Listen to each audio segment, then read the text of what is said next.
I swear. Sure wouldn't think you were an Eastern gal the way you take to the desert, Brina. Oh, I love it. Hey, isn't that where the new riding stables are going to be built? That's right, and the riding trail's clear on into the foothills. And back up there in the mountains where we were, that's where we're going to build the new hotel annex for winter sports. It's going to make Silver Springs the vacation resort in all California. Like they say in the movies, it's all ours as far as the eye can see. But will we be happy? Oh, happy is for ordinary people. For us, it's total bliss. Now, you didn't think you'd be mistress to an empire when you married me, now did you?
Why?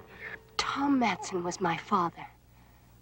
The one who owned all this land before you and Ray Greenwald swindled him out of it and killed him. No, he shot himself. Yeah. But you drove him to it. Help me, Brina. Help me. I suppose that's what my dad must have said when you and Greenwald were bleeding him dry. I couldn't always shoot himself.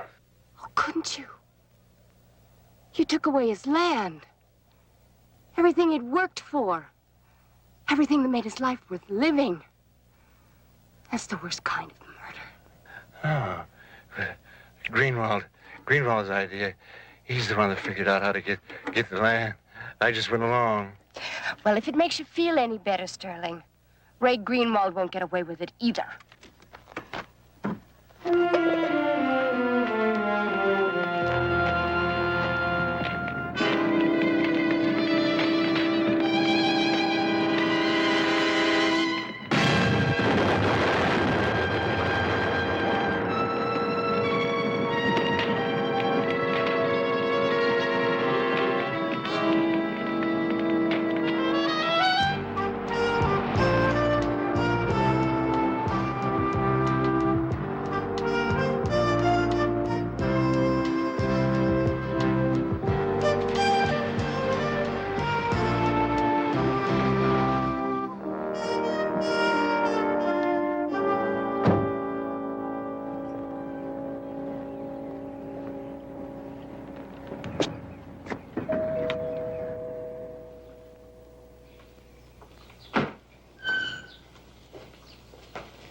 Mr. Douglas? Yes, Mr. Jones. The insurance company said you'd be by.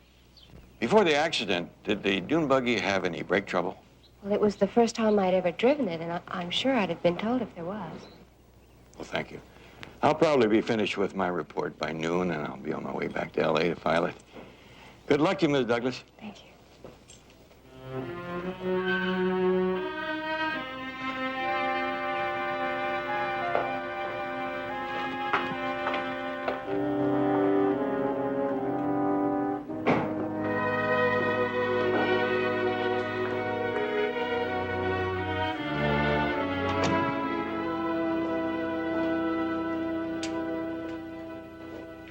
I still don't understand why your guilty conscience should cost $200,000. After all, it was an accident. Gil, it isn't that, and you know it. I know. You still inherit a bundle. That's what you married him for, isn't it? That is exactly the kind of nasty thinking I'm trying to prevent. Do you want this piece of toast? Yes. You are being perverse this morning. What's wrong? Us. Picking up the pieces. The way things were before you dumped me for Sterling, it isn't going to work.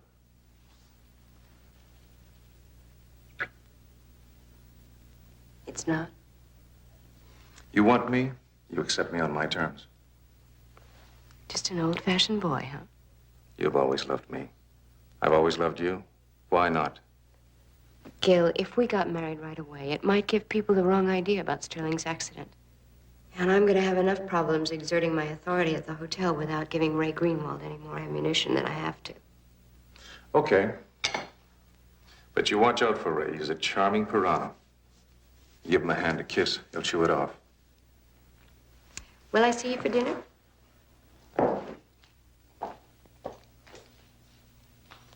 Fella's got to eat. Hey! Hold on! Hey! Yeah, what can I do for you? I'm Barnaby Jones from California Meridian Insurance. Oh, yeah, the sheriff said you'd be by. Look, I was just going to load this on my flatbread and take it in the junkyard. You want to follow me in? We could talk in there. You pull many of these buggies in? Well, every now and then. Any of the others have brake failure like this one? No, the systems on these buggies are pretty simple. They don't usually go out. According to the sheriff, the brake cylinder must have been leaking fluid. Pretty hard to tell with all the rubber caps burned off. What else could it have been? I mean, the shoes are still good and the emergency cable didn't break. Well, loss of brake fluid's the only other explanation for the accident. Besides the sheriff, anybody else touch this? No, nobody. Mind if I keep this coupling? Well, the sheriff says it's all mine now. I mean, that is what I'm in business for.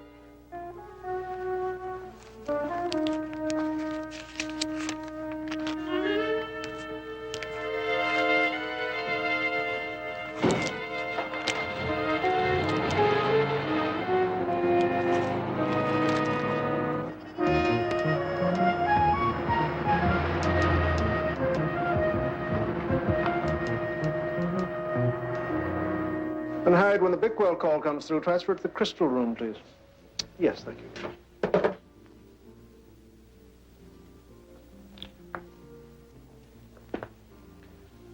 Mrs. Douglas. Well, what a nice surprise. Welcome back. Thank you, Mr. Farlow. Brainerd! You look so much better. Thank you, Ray. I'm bearing up well enough. Good girl. Is there anything I can do for you? Yes, as a matter of fact, I thought perhaps we could have a little talk. I'd like to be filled in on the hotel operations so I can be of some use around here. Well, there's really no need for you to get involved in all this nonsense. Oh, it's not nonsense. It was his life. Look, Ray, I want to be involved. I intend to take Sterling's place as a full partner and be active in all operations of this hotel. Well, even Sterling let me run things my way, and we've been a huge success. Oh, I know that, Ray. It's just that, well, they were dreams that he was never able to realize. I just want to make some of them come true. Well, I suppose we will have to have that little talk, won't we? Yes, we will. After lunch, all right? Certainly.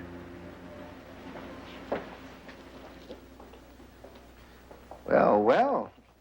Looks like I'm going to have two bosses to badger me again, doesn't it, Mr. Greenwald? You've never had two bosses. And you never will. Mr. Jones. I thought you'd be on your way back to Los Angeles by now. Well, I thought I would too, but something came up.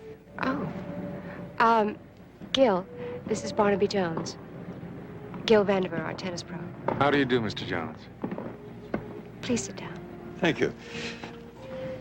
Ms. Douglas, I know that you gave a full report to the county sheriff, but I wonder if you would mind going over it again with me.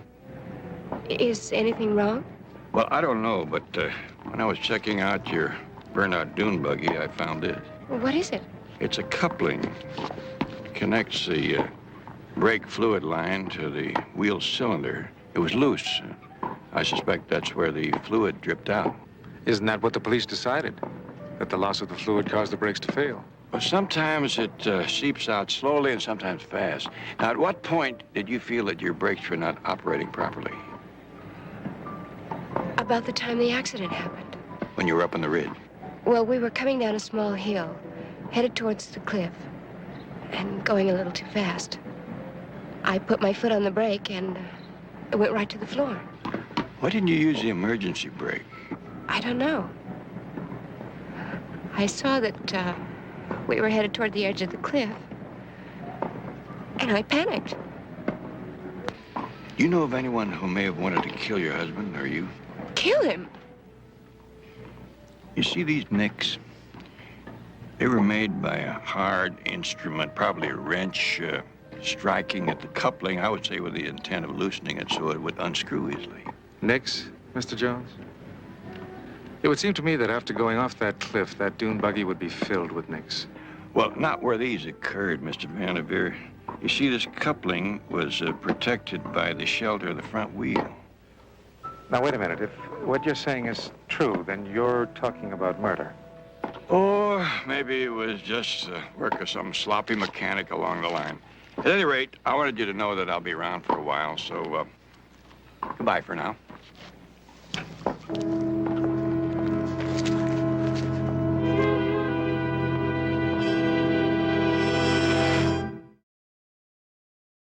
I'll give that stock another half point on the downside, then get rid of it.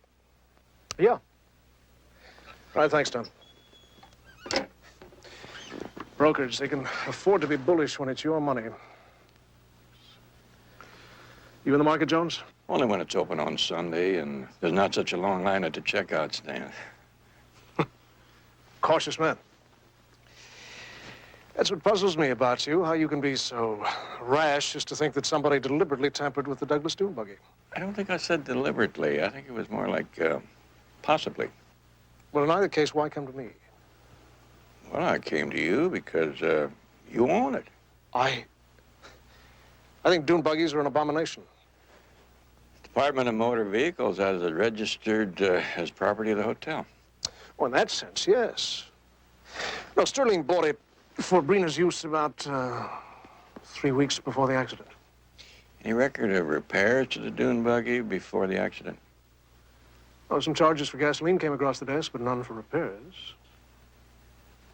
Mr. and Ms. Douglas get along all right? Now, there's a very provocative question. Well, there's 20-year difference in their ages. Sometimes that creates problems. So it's either partners killing partners or wives killing husbands, eh? Is everything a cliche in your business? Yeah. You'd be amazed how humdrum it gets seeing innocent people being killed all the time. Excuse me, I know I'm being facetious. No, Sterling and Brina were a very happy couple. Any enemies, personal or business enemies? You are a sly one. You're back to partners killing partners, eh? Not unheard of. Well, I'm sure you and my creditors will be happy to know that I was with my stockbroker in Los Angeles that day and the previous night. Yes? Excuse me, Mr. Greenwald, but I've just been told the Bickwolds can't have the Crystal Room for their anniversary party. On whose authority? Mrs. Douglas. She ordered Mr. Farlow to turn the room over to a community charity function on the 16th instead. Where's Farlow now? Next door. With Mrs. Douglas. Excuse me. Ray, you got a minute? Oh, later, Gil. Mr. Farlow, I can understand Mrs. Douglas's ignorance, but not yours. The Bickwells are among the most influential couples in Palm Springs. Mr. Greenwald, I tried to explain to... Ray, there is no need to browbeat Mr. Farlow. I'm well aware of who the Bickwells are.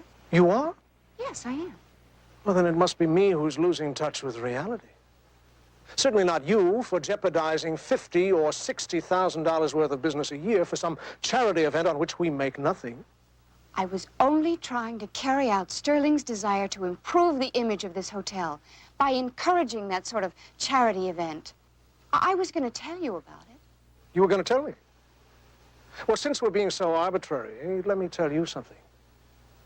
Silver Springs was, is, and always will be a profit-making organization. Is that right, Mr. Farlow? So I think it best to move the Bickwells back to the Crystal Room, right, Mr. Farlow? Now who's being arbitrary? Look, I have a right to my say also, Ray. Of course you do, Brina. I'm sure you have many suggestions that'll be very helpful. And any time you think of one, just write it down on an inter-office memo and send it to me. Mr. Farlow. The Crystal Room. Yes, Mr. Greenwald. Well, I really must thank you for your idea. I've enjoyed this little talk.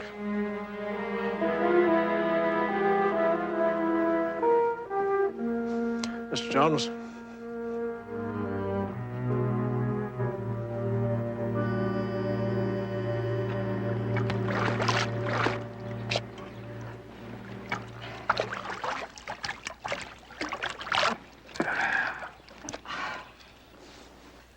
Looks like you lost the fight with Greenwald before it even started. I told you he was no pushover. Well, what worries me, Gil, is if I keep losing fights with him, I'm also going to lose you. Me? Yeah. I created that confrontation over the Bickwell party on purpose. It was sort of a test to see how much weight I carry. Evidently not much. Would you do my back? Mm-hmm. Thank you. What has that got to do with me? Ray wants to move you out and bring in a new pro. You've got to be kidding. No, he thinks it's time we had a younger man.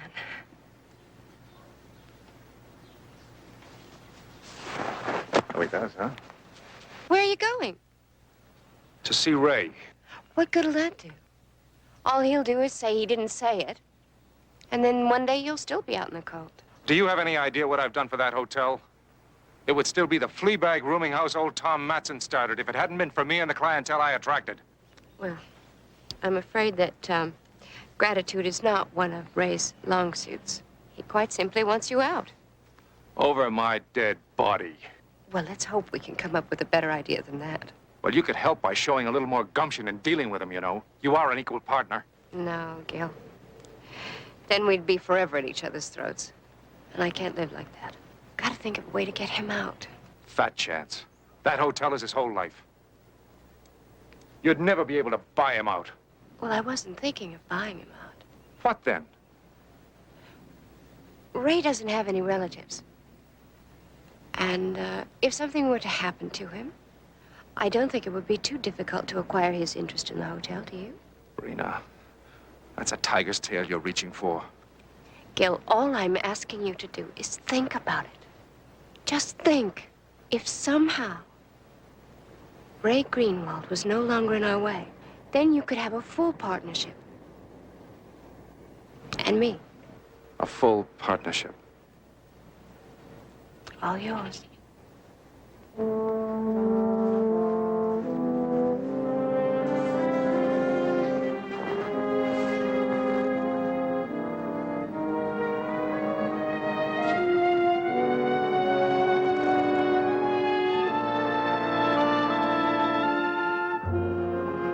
Fred McAllen?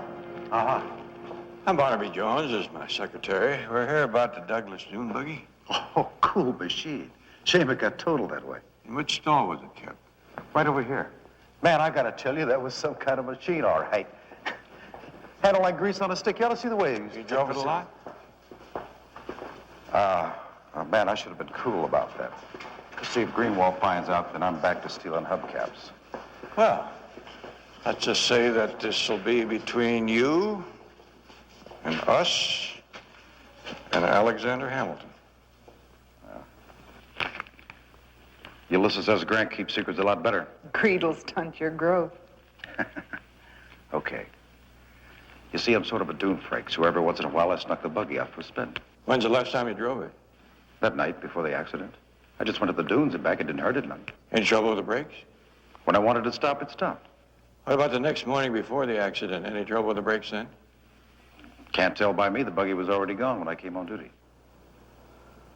This floor been cleaned since then? Well, there's no need to. The buggy was pretty new. I mean, it didn't leak oil or nothing. Hey, Fred! Yo! One more thing. After you drove it, did you fill the gas tank? I didn't have time. I want to get back before I get caught. See ya.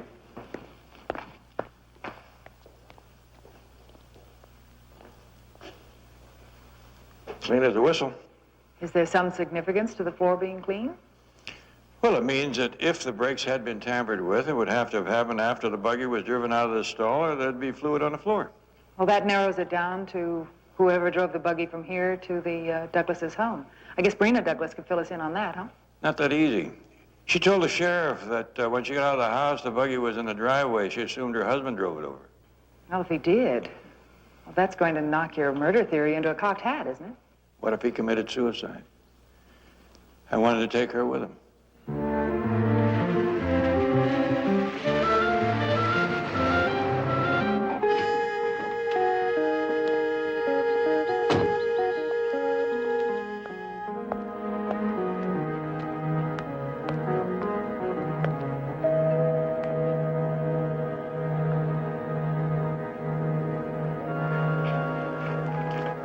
Come in. Thank you. Would you care for a drink? No, no, thanks. I'd like to get through this quickly. I've thought over what we talked about on the phone, and I've decided that I can raise the money to buy your share of the hotel, as long as you're willing to ask a reasonable price. There seems to be some question about who's going to wind up with the hotel, Ray. You out of your mind? Let's take a drive and we'll talk this over somewhere else. You gotta be joking. We can talk about how you were going to replace me. Now, go on.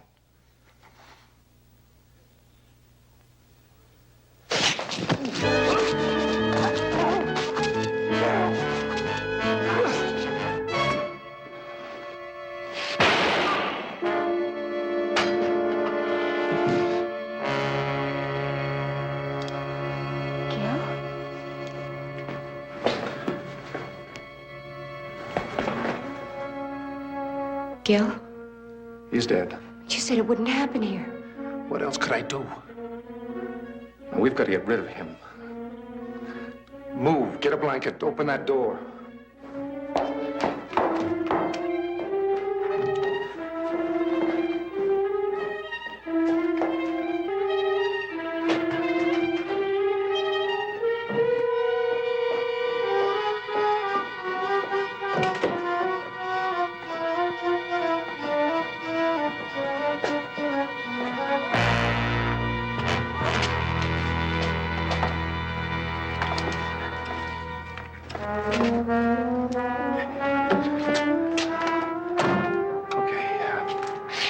Back in the house and clean it up. Go ahead.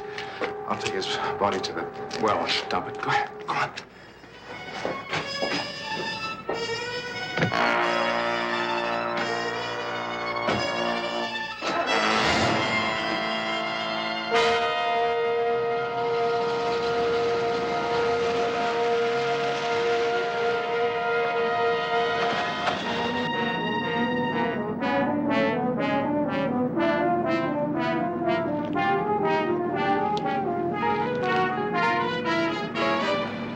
Still worried?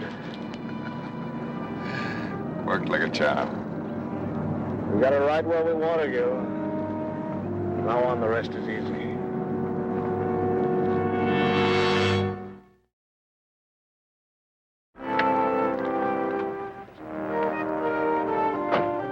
Mr. Swenson? What can I do for you? I'm Barnaby Jones, private investigator. Oh, yeah, you're the fella came by yesterday asking about the Silver Spring service account. Sorry, I was over in Phoenix, my son's birthday. It's all right. Mr. Swenson, I wonder if you could tell me if the Douglas dune buggy was ever brought in here for brake trouble. Gave it a lube job about a week ago. Brakes were fine then. What about the morning of the accident? Did somebody bring it in for gas? Uh-huh. Sterling Douglas. Came in about 7:30, just when I was opening up. I remember, because Mr. Douglas was puzzled why it was so low on gas when he had it filled only the night before. Thank you very much, Mr. Swenson. You bet.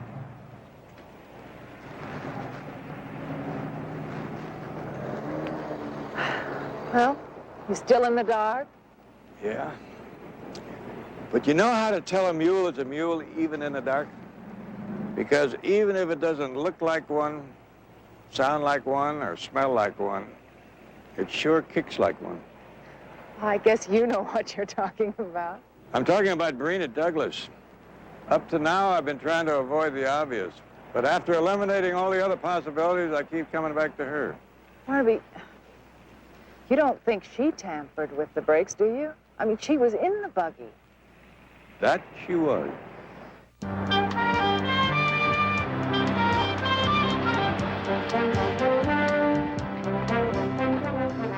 Good afternoon, Mr. Jones. Oh, hi. Ma'am? No, that's all right. Oh, thank you, Fred.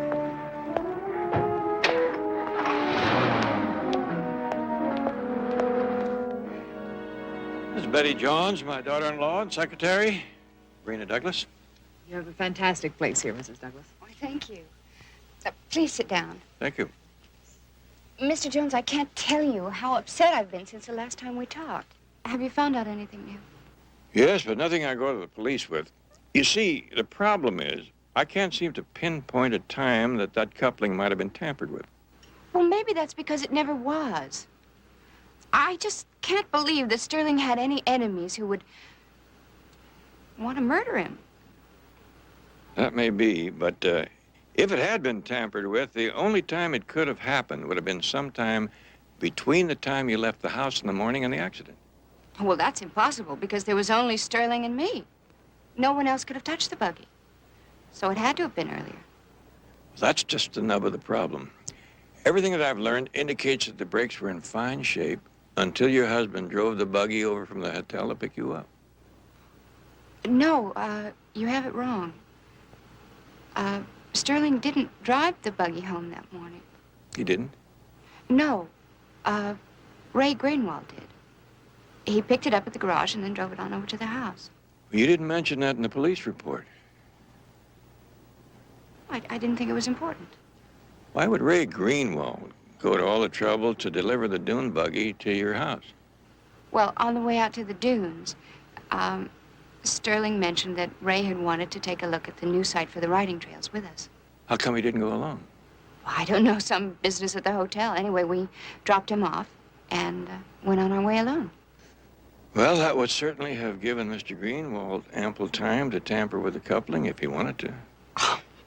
No, I simply cannot believe that Ray Greenwald would go to that length to get control of this hotel. Well, I'll stay in touch. Please. All right, bye-bye.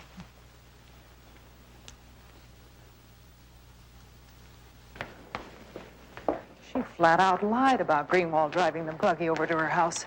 She seemed pretty confident she could pin it on him and get away with it. I'm sure Greenwald will have something to say about that.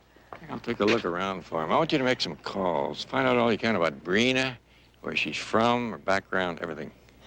Everything. Oh, got some dimes? That'll start you off. Thanks.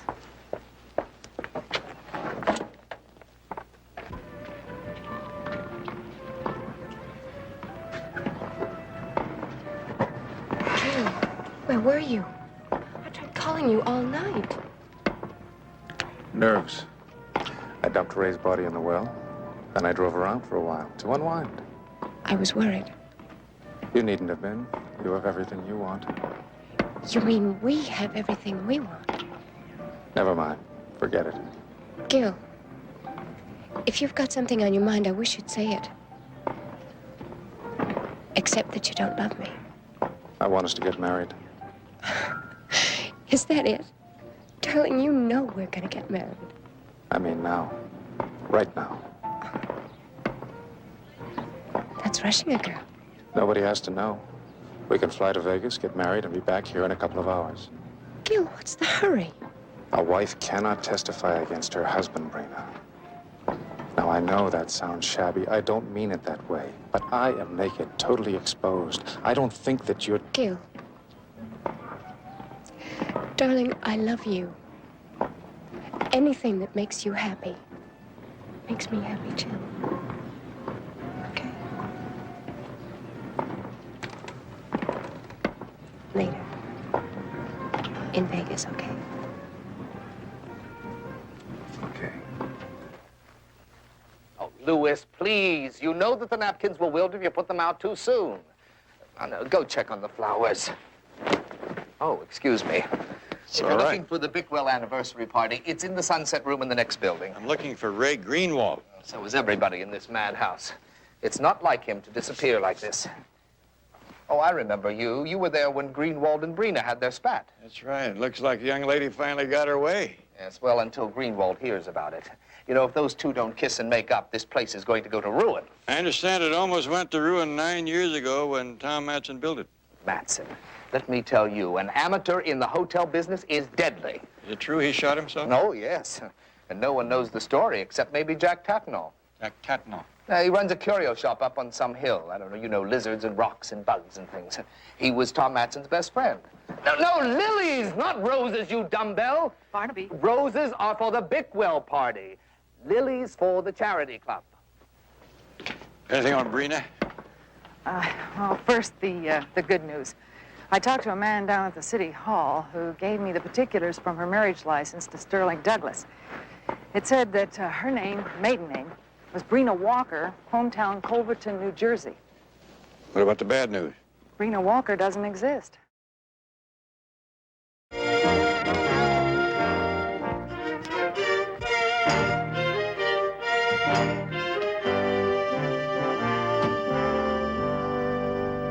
That now? The last man called me mister, tried to sell me a set of pots and a trip to the Hawaii Islands for free. You want to buy a lizard? Only if it's not moving and it's on the outside of a handbag, thanks. Well, how about a nice cold drink? Sounds like a great idea. Yes, thank you, please. Good, good. Make yourself comfortable. Thank you.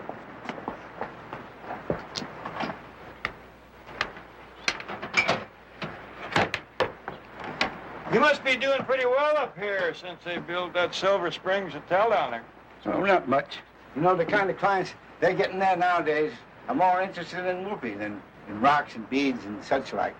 No, I liked it much better when it was a little motel just for plain folks. Like when it was Tom Matson's motel. You knew Tom, did you? Well, I knew he lost the property. Stolen, you mean? By them hyenas. You mean Greenwald and Douglas? That's them. They turned my old friend's head with big thoughts of building a new resort hotel.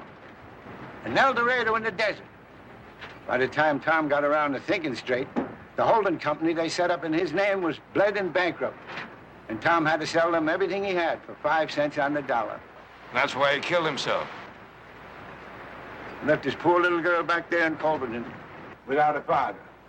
Culverton? Culverton, New Jersey? Louise was her name. She was a handsome child. She was sent back there when her mother died, to live with her aunt, to go to school. Have you seen the young lady lately? Never in all these years. I wrote her once. I told her what happened and about her father leaving her some personal things like, well, books and papers and pictures. She never answered. Is she in the pictures? Well, sure. Could we see one? Yeah, stay right where you are. I'll get her. Barnaby, I'm going to check another couple of those numbers.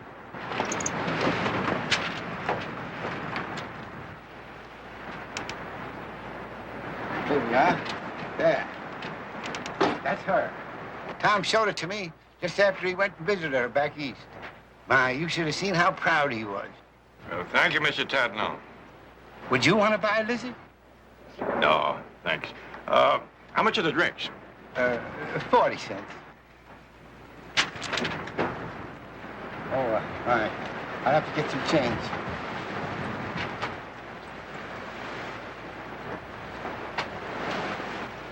Louise Matson is a lovely girl, isn't she? It's like the pieces are beginning to fit together. Do you think it's really revenge? She marries Sterling just to kill him? And to get half of a hotel. It had to be Brina who tampered with the brakes. Well, how could she, Barnaby? I mean, she didn't have enough time for that. She did after the buggy went over the cliff. Ah. And now she's starting on Greenwald. But the way she's been acting lately, ordering the help around and countermanding Greenwald's orders, as though she believed that he would never show up again, I would be surprised if she'd have rather killed him, too.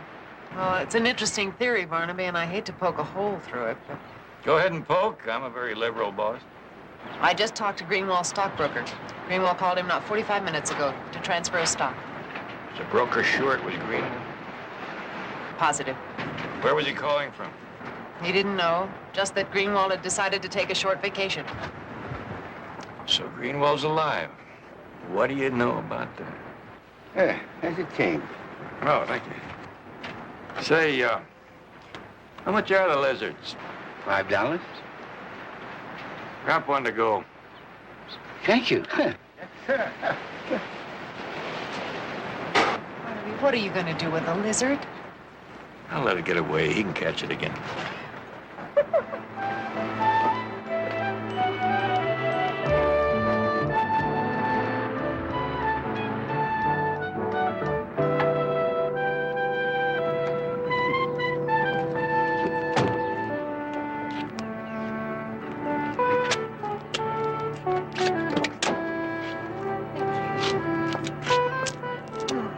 You know, I don't feel any different now than I did before.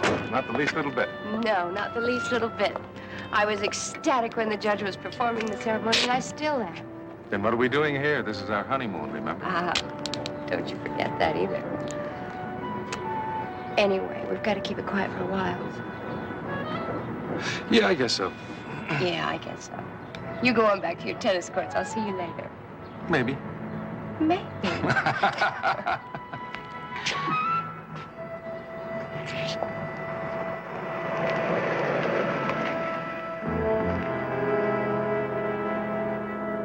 Hello. How's the investigation going? Just about finished? No, I'm afraid we're going to have to stay around and soak up a little more sunshine. Well, if there's anything I can do to help, just ask. He might be able to hurry things along if you could tell me where Mr. Greenwald went on his vacation. Vacation? As I like to call him and ask a few questions. I wouldn't know. Well, you mean he doesn't even tell his own business partner? He did call his stockbroker an hour ago and told him. Ray made a call to his stockbroker this morning? Yeah, I thought he might have mentioned where he's going. No. Just have to keep trying. Have a nice day.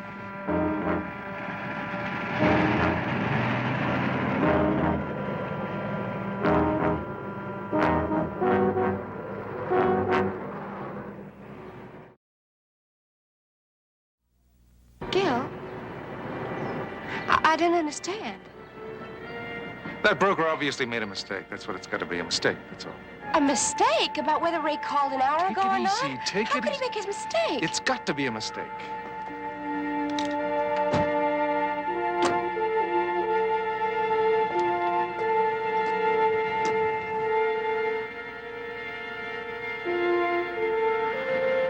He's buried in the well, right?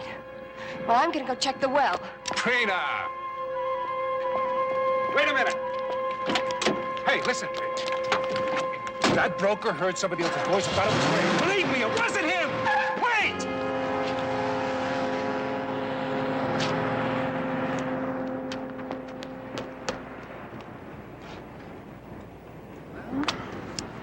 If you wanted to shake Brina up, she is shook. Didn't do such a bad job on Gil either.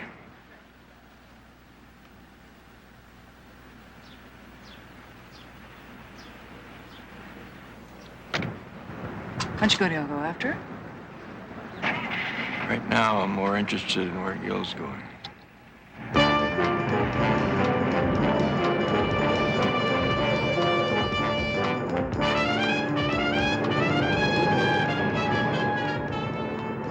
I'll see you.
Sorry if you're disappointed, Brenda. Actually, the way we had it planned, you never would have known. Gil, I don't understand. I just couldn't trust Gil you. knew his association with me would be more lasting and beneficial. Then the two of you were always in this together. Sterling's death provided the opportunity for Gil to become my partner. Your partner, but I'm... Oh. That's why you were in such a hurry to get married. As my husband, all this would be yours if anything happened to me. I'm afraid something is going to happen to you, Brenda. An accident. I'd rather not have to shoot you. You took the words right out of my mouth.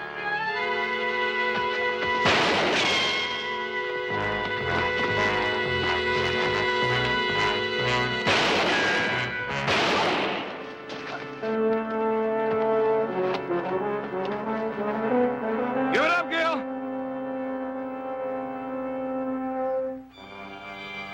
You're not in this too far yet. Bail out now, you might get a light rap. Like fraud or maybe assault. Anything happens to Barina, that's murder this time for real.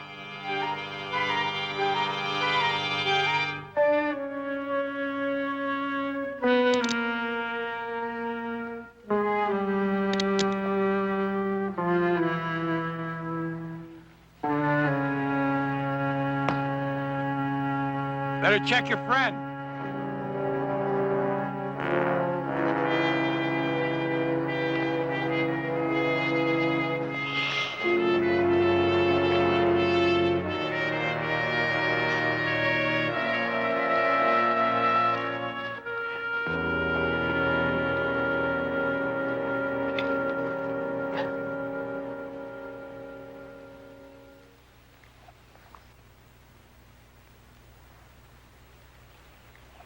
Mr. Jones, I'm so glad you could get here. They were going to kill me, just like they did Sterling. They didn't kill your husband. You did, Brina. Or would you prefer Louise Matson?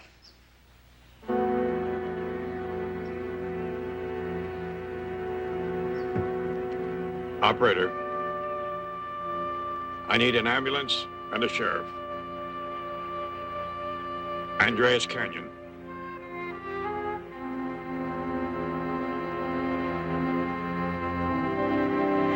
Well, I think we bought enough for Christmas, past, present, and future. Well, you know, folks, I'm sure glad for the money you brought me, but still, I'm sad for the sadness, too. Poor Louise. And those animals all tearing away at each other. Yep. That's what happens when you unleash the dogs of vengeance. You never know who's going to get bitten. I'm going to keep in touch with Louise. She'll be needing a friend. Someone to kind of look after her. You know that El Dorado that Tom Matson was always looking for and never found? I think you got it. Right there. Bye-bye, Jack. Goodbye.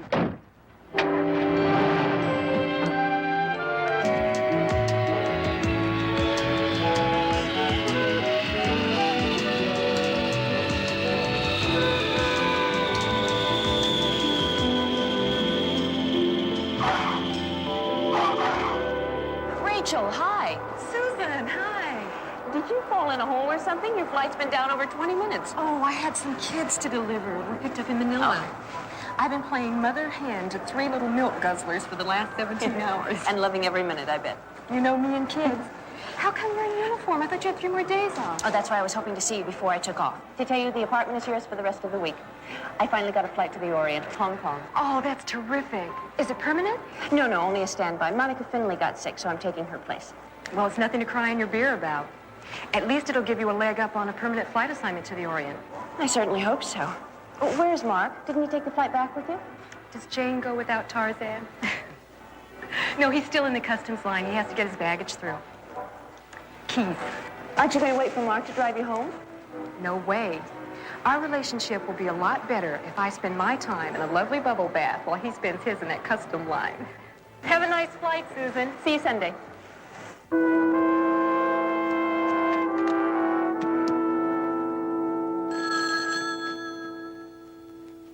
Mark? No, I'm sorry you got the wrong number.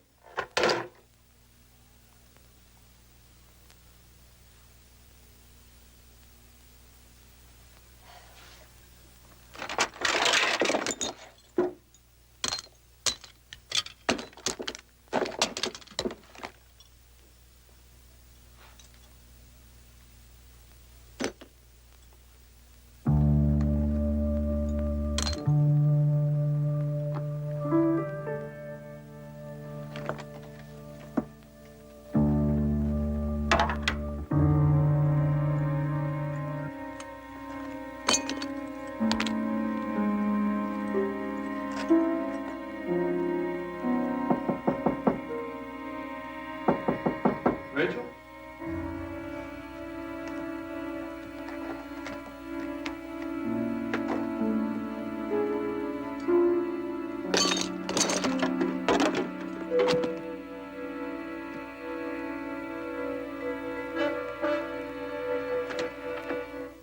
Hey, I thought you'd be ready by now.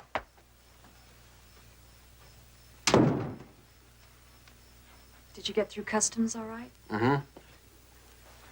And I am so glad you didn't wait for me, because it took me over an hour. You know? Mark, What is it, babe? Nothing. I'll be ready in a minute. Hey, listen, before we have dinner, thought we'd go over to Santa Monica and take a look at that house I was telling you about. A big backyard. Room for a lot of little tiny kids, little grunions running all over the...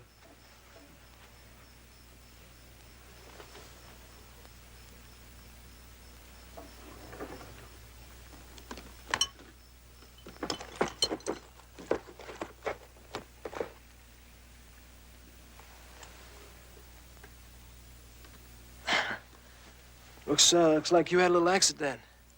All those business trips you took to Manila, always making sure you got my flight. I thought it was because you loved me.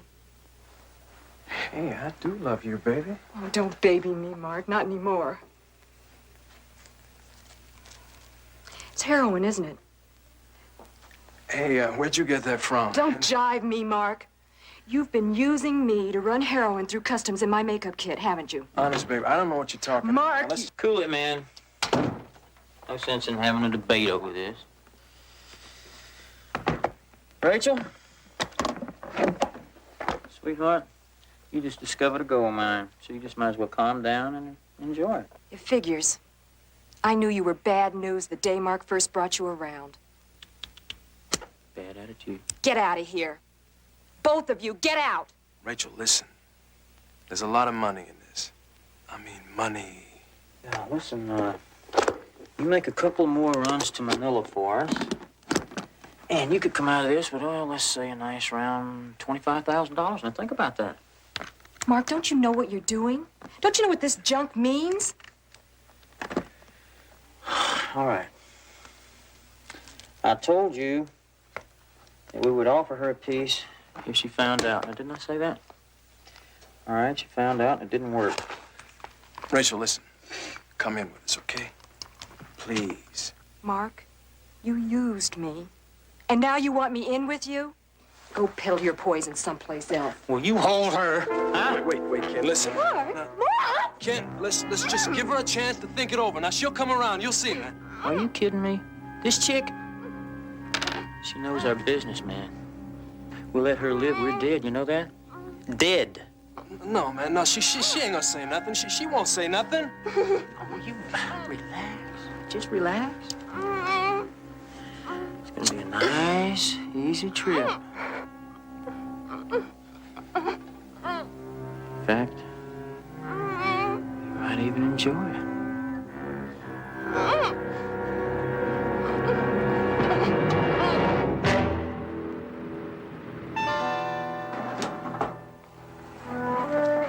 Wow, look at you, Pop. Rachel ain't been dead a week, and here you are busting your back for the man again. Why can't you understand, son?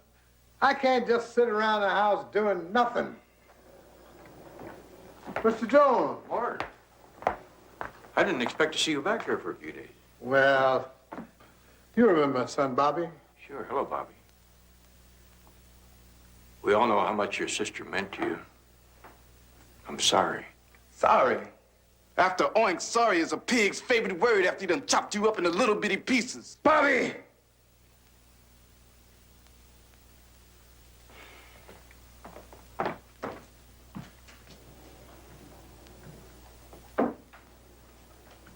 It's hit the boy pretty hard, Mr. Jones. It'll pass. Anger doesn't hide pain for long. Well, I want to talk with you about some business. Some business. Well, I'd like to hire you to find out how Rachel really died. Come on in.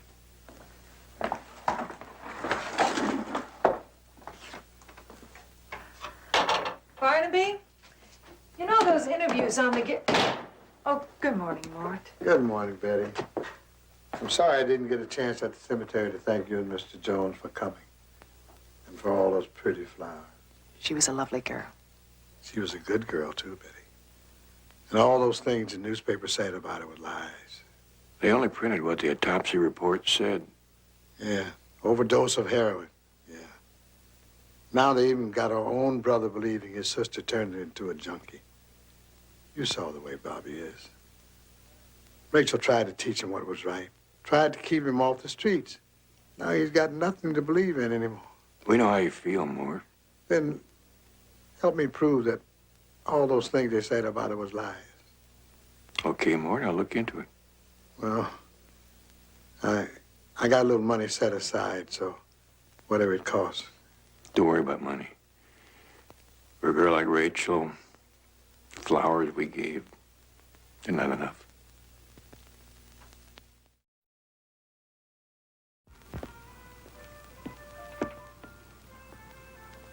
Up, careful, sweetheart. Don't spill any of that. You get a fine for polluting the harbor.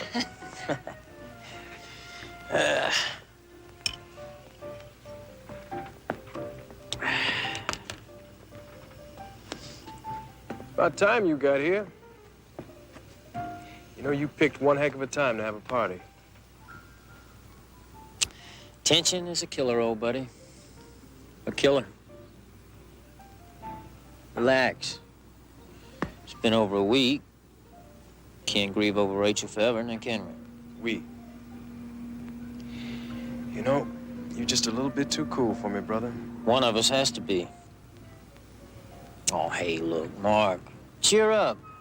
Hey, dig, man. I just completed that last shipment to the dealers for 1/4 of 1 million green bananas. That's top dollar, man. That is top dollar. Yeah, you stick with me and we'll be playing hide-and-go-seek with those Tahitian princesses inside a month. You might even buy this tub and sail over. I mean, that is top dollar, man. Listen. Why don't we get out right now? I mean, we got enough money. Enough? We got 2 more kilos waiting on us in Manila. And those dealers are drooling, baby. Drooling. Kenny, what good are 2 kilos gonna do us if we ain't got nobody to run them through customs? I mean, Rachel is dead, remember? Hey, no sweat. We just have to find us another pigeon who flies the Manila Run. That's why I invited so many stewardesses.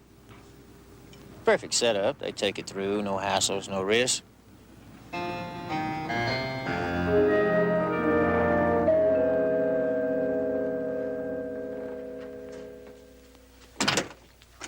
Miss Burke? Barnaby Jones? Oh, yes, you were at Rachel's funeral. Yes, I'm an investigator. Mr. Rogers hired me to look into the circumstances surrounding the death of your roommate. Oh, well, I'm certainly glad to hear that. Won't you please come in? Surely. Something wrong with your foot? You look like a filly that just threw a shoe. Well, it seems that I've stepped on some glass. Oh. Let me see, maybe I can help you.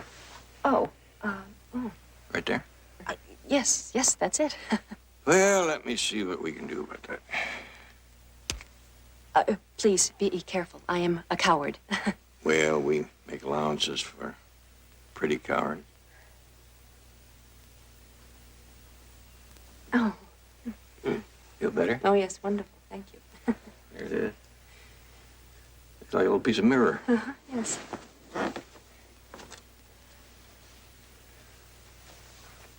It's like another piece over here. Oh, thank goodness I didn't step on that. Could be a souvenir from the firm you worked for, GIA. Global International, all right. Oh, excuse me, just a second, please. Surely.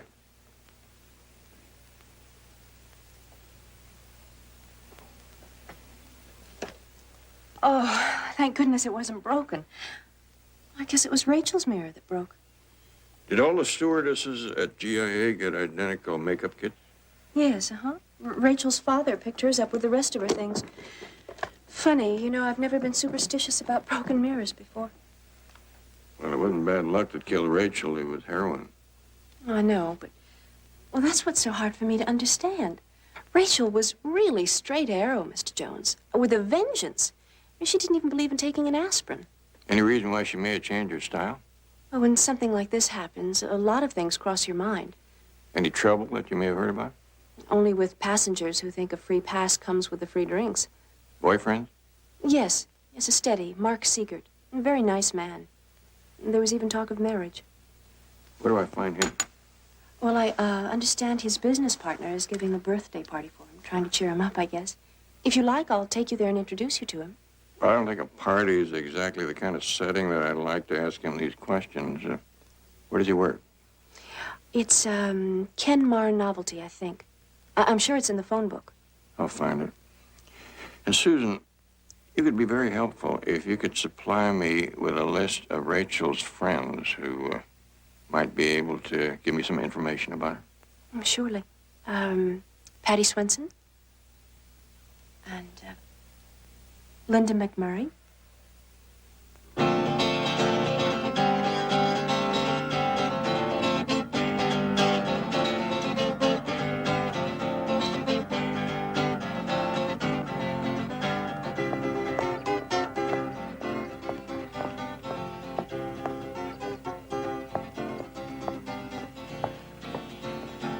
Hello, Mark.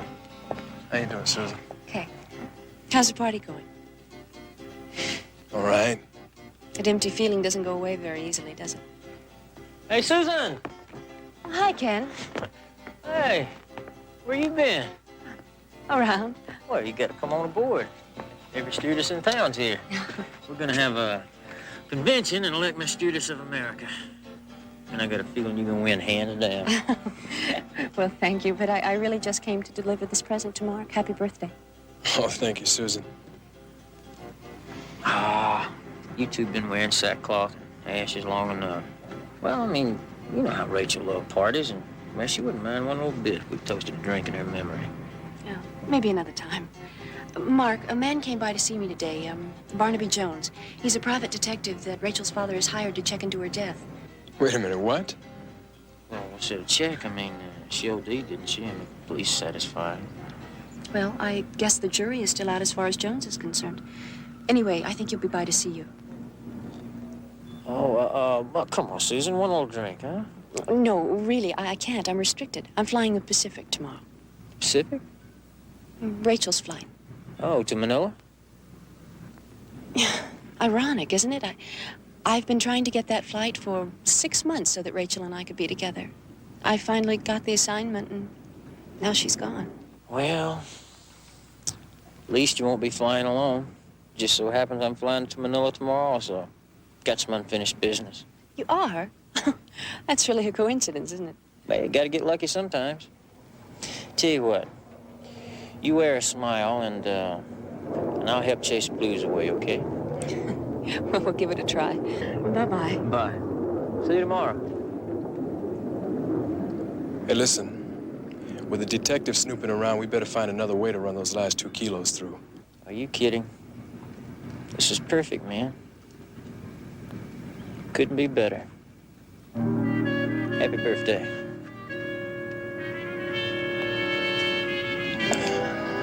Crazy.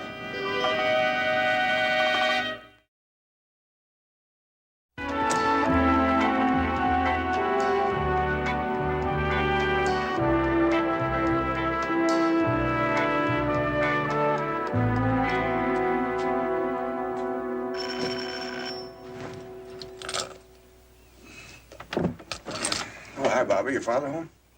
What do you want? Hey, look, man, my sister tripped herself dead. Now, ain't nothing gonna change that. So why don't you just split? Just leave us alone. Just leave us poor black folks alone. Bobby, I know how much you love your sister, how much you'd like to know what really happened. Hey, man, I know what happened. I know. She tried to be white. And when she found out the man don't like pepper coming on like salt, she just shot herself up and just floated away. That's a lie. That's a damn dirty lie you telling about your sister. Say it. Yeah, sure, Pop. It's a lie.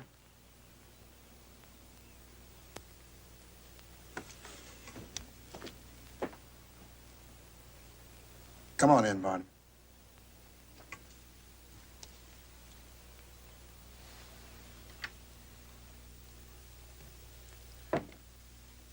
You know, Barnaby, before Edith passed away, she made me and Rachel promise to keep Bobby off the streets, to teach him what was right. Now it seemed like I'd lost both of them. I think one sure way of losing Bobby would be to give up on him. You ready to do that? No. You're right. Thing is, I was always too busy, either grieving over losing Edith or worrying about making ends meet. I guess I left too much of his bringing up to Rachel. Now that he needs my help, I just don't know how to give it. Sometimes the first step in solving a problem is to find out what it is. You found some out? It isn't so much what I found out, it's what I didn't find. The connection. Connection? Well, you mean where Rachel was supposed to have gotten the stuff? If she got it, I would say that a girl like Rachel wouldn't get it off some back alley pusher, but from a connection. Rachel didn't take it herself, Barnaby. Her friends know anything? Not the ones I talked to. I'm on my way over now to talk to a Mark Siegert, a boyfriend. I never met him. Maybe he might know something. I understand you picked up Rachel's things. Was there an address book among them? Why don't I bring it out here and we'll look at it?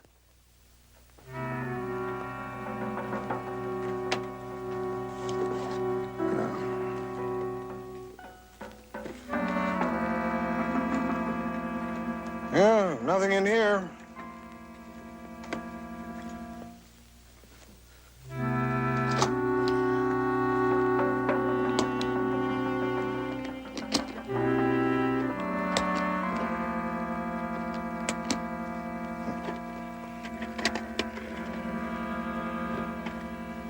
Hey, here's something. Tokyo, Manila, Hong Kong. I'll give this to Betty, see if she can check out some of these people. Connection might be hidden in here somewhere. Rachel have 2 makeup kits like this? No, just this one. What? Oh, this mirror isn't broken. I don't understand. Well, her roommate said that she thought it was. What? May I borrow this? Sure, go ahead.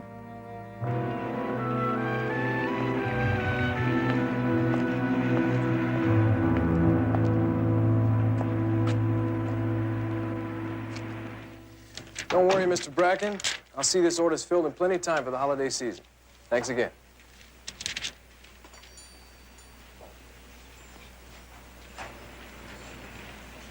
That's Philippine mahogany, finest. In fact, my partner's in Manila right now trying to get some more pieces. It's going so fast. Expensive? $83 a dozen, 10% discount by the gross. I'm afraid my secretary's desk isn't big enough to handle a gross. We only deal wholesale, sir. I take it you're not a buyer. No, I'm a detective. Barnaby Jones. I didn't mean to just barge in on you this way, but you're pretty hard to get on the phone. Yeah, I heard you've been asking around about Rachel.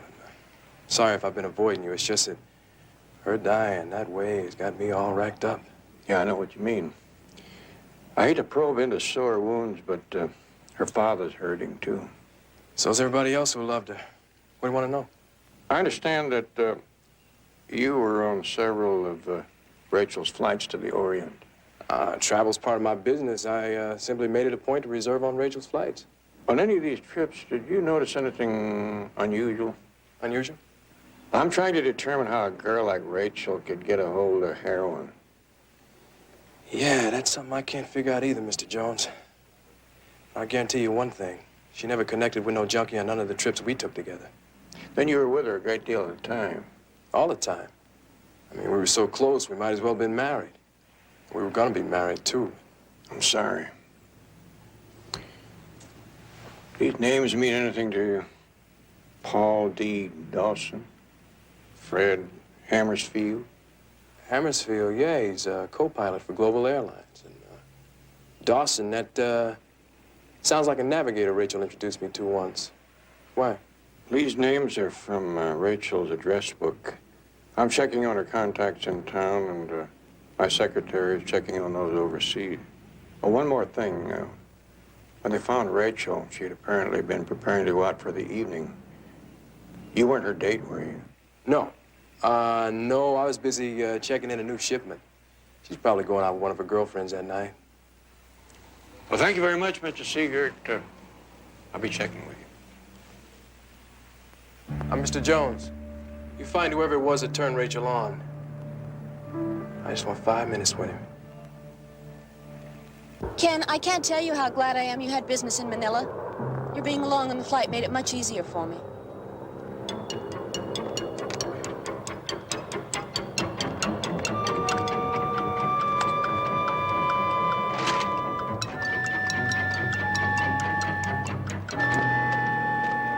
No,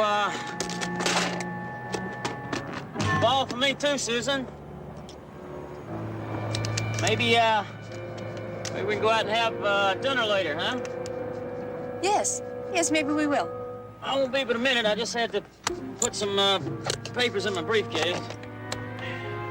That's okay, take your time. Fact is, I enjoyed it so much, I'm gonna arrange my schedule where we can do it again. That is, if you don't mind. I think that would be terrific. Good.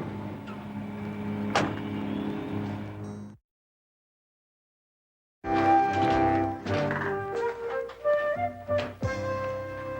morning, Betty. And have I got a good morning for you. From Rachel's address book, the name Ho Kwan. Ho Kwan. A restaurant, Manila. A restaurant and a restaurateur. As you can see there, the Narcotics Bureau has Mr. Kwan listed as a known heroin source, starting about 8 years ago. Moved to Manila 2 years ago after numerous arrests for narcotic violations in Hong Kong. Philippine connection, maybe? Do you really think that that's what it's all about, Barnaby? Narcotic smuggling? That's where a lot of it comes from, the Far East. But the Bureau has Mr. Kwan clean from the time he arrived in Manila. Which could mean one of two things, Betty. Either he has seen the light and gone straight, or he has found an infallible way of getting heroin through customs. Rachel? Bottle of perfume in a purse, maybe, but heroin, I don't think she would knowingly bring it into the country. Then how? That is the puzzle. I have a hunch that the pieces of the puzzle are connected with the pieces of a mirror that I found over at Rachel's apartment. Susan was due in yesterday, right? Global flight 106, Manila. Give her a call. Tell her I'm on my way over.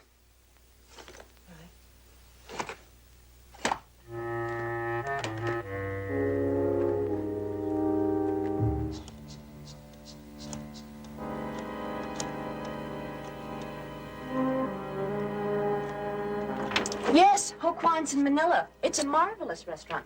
Friend and I stopped there for dinner before the flight back home. You mind telling me the friend's name? Ken Morley, Mark's business partner. You know, if Ken weren't in the import business, he would make the most marvelous travel guide. He really knows all of those interesting, out-of-the-way places. While you were in the restaurant, did you meet Mr. Kwan? Oh, yes. He and Ken seem to know each other quite well. Mr. Jones, you didn't come all the way over here to ask me about my trip. Does this have anything to do with Rachel? Oh, right now I feel kind of like a fisherman pulling in a tugging line. I just don't know what I'm going to come up with. What did Ken and Mr. Kwan talk about? Old times, mostly. About when Ken and Mark first met Mr. Kwan during the Vietnam War. Any talk about Business? No. Well, it wasn't business exactly. What was it? Apparently, Ken collects foreign coins, and he paid Mr. Gyan for some rare Philippine pesos he had found for him. Did you see any of the coin?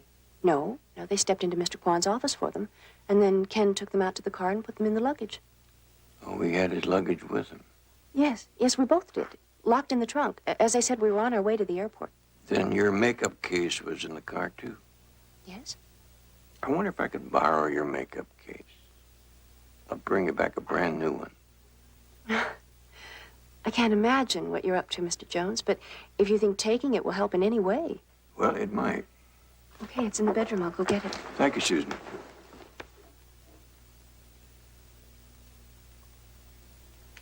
Well, thank you very much, Susan, and it was nice talking to you. Nice talking to you, too, Mr. Jones. Bye-bye. Bye.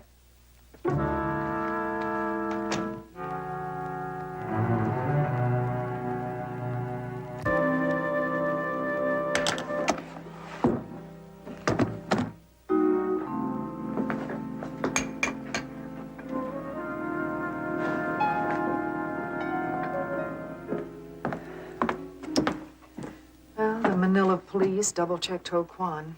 Nothing. Did you have any better luck? Absolutely none. No secret compartments in Rachel or Susan's makeup kits. No trace of heroin? Not so much as a fortune cookie crumb. What now? I don't know. I'm sure I'm right about Seegert and Morley, especially when they're hooked up with a man like Ho Kwan. Barnaby. What about 3 kids? That's possible, isn't it? They could have moved the heroin through customs by switching these kids with a false bottom. Then what do you do with a 3rd kit? Look mighty suspicious going through customs with 2 complete makeup kits just to get them back to L.A. so you can make the switch. I guess I struck out on that one.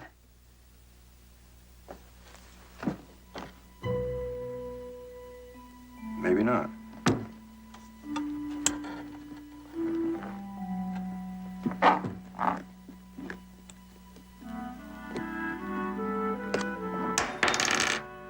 Hang on a minute.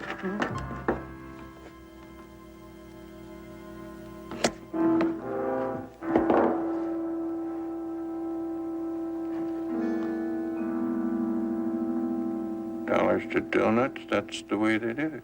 Scratch marks? A lot of scratch marks. Shows the pins were removed several times. How many times do you take the lid off a piece of luggage? Never, unless it breaks. Or unless you want to put on another lid. One with the secret compartment. You were pretty close, Betty. Not a 3rd makeup kit, but a 3rd makeup kit lid. I want you to go down to Global Accessory Shop. Get a list of every one of these kits that they sold in the last year. I'm on my way. I got it. Barnaby Jones. Mr. Jones, this is a friend of Rachel Rogers. Who are you? Doesn't matter. But if you want the truth about what happened to Rachel, go to the construction shack at Friar Canyon Road Rock Quarry. I'll call you there in 30 minutes. Why can't you tell me on the phone? Look, Mr. Jones, I'm taking an awful chance as it is. And the dudes involved are real heavyweights. I don't want them leaning on me afterward. I assure you everything you tell me will be kept in the strictest confidence. Mm-hmm. And I'm making sure it is by not taking any chances on you taping what I've got to say. 30 minutes, Mr. Jones. Yes or no? I'll be there.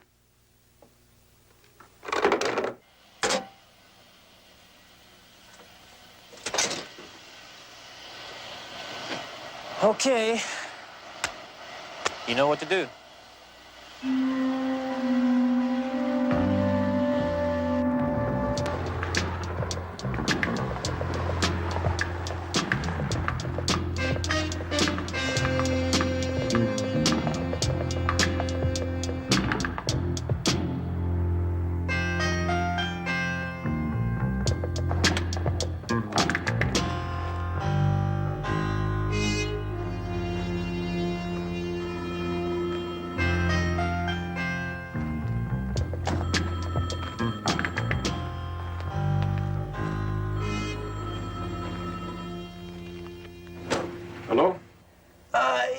Mr. Jones? Yes? Yeah, the guy you just talked to, he got tied up. He said he'd be back with you in a couple minutes, okay? Wants you to hang on.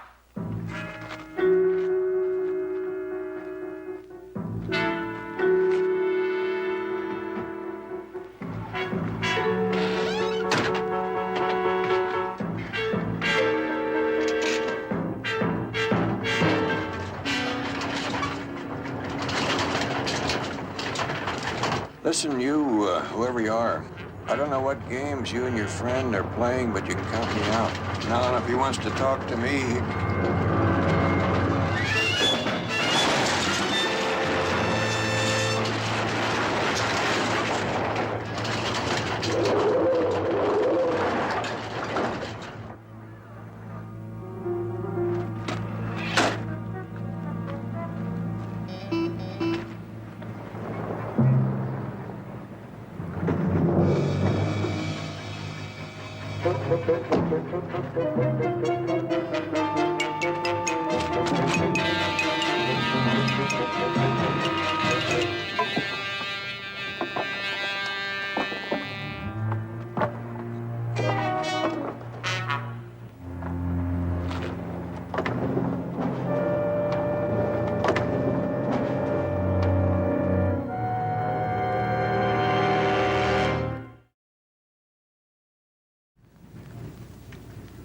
yeah, just like Mark Twain, the reports of my death have been highly exaggerated.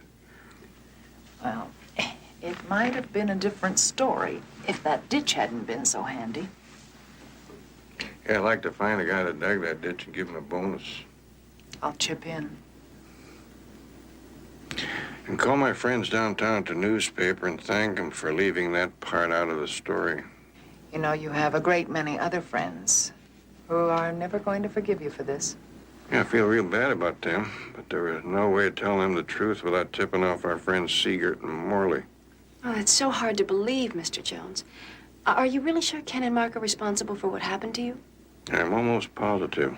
I only talked to Mark once, but I would swear that that voice on the second phone call was his, even though he tried to disguise it. Then he set you up for Morley. That's my guess. And that's the reason I wanted to talk to you, Miss Burke. I don't want you exposed until you know the full situation. You know, Ken made a big thing about flying with me my next trip to Manila. Well, I think if I talk to your supervisor, she can switch you to another flight. What if I went to Manila with him? No. I couldn't let you do that. It's too dangerous. Mr. Jones, in spite of what you've been able to put together about Ken and Mark, you don't have enough to convict them, do you? No, not yet, but in time, we'll have the evidence. But if you caught them with the heroin, the police would have a case right now, wouldn't they? No, I can't let you go through with that. I'm not doing it for you, Mr. Jones. I'm doing it for Rachel. You can't stop me. You'd be on your own till your flight gets back on Friday. Yes, I know. But they wouldn't do anything to me. They need me to get it out.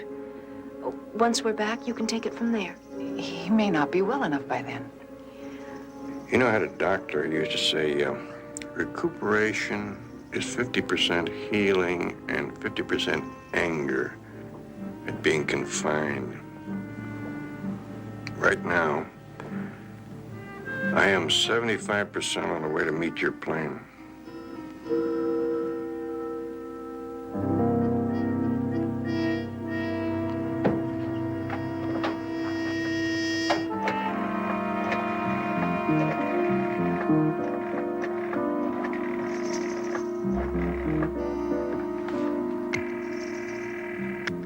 Fourth floor nurse's station, please. Yes. Yeah, Barnaby Jones's room, please. Oh, Mr. Jones just checked. Mr. Jones, he's not taking any calls just yet. Wait a minute, you sure? I mean, he's been in there over 5 days now. Yes, I'm quite positive. Mr. Jones is still critical. Okay, thanks a lot.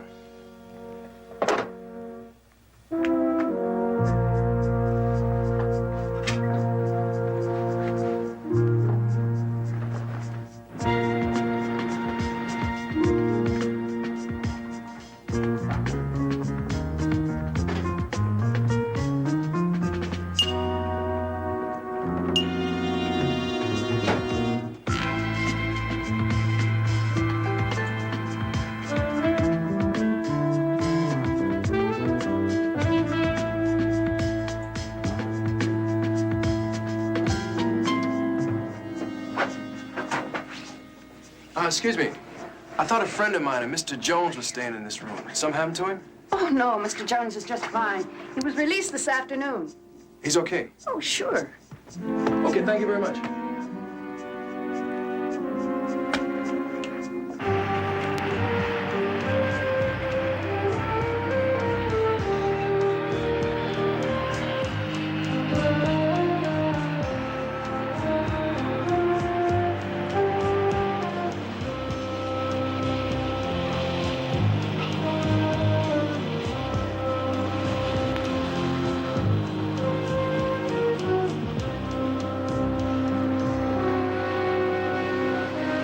Barnaby, you made great time. Susan's plane should be touching down just about now.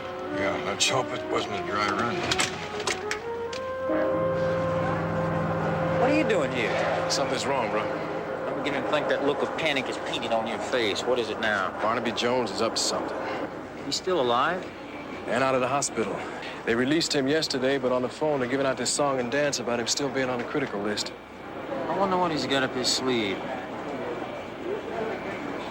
Come on, let's get out of here.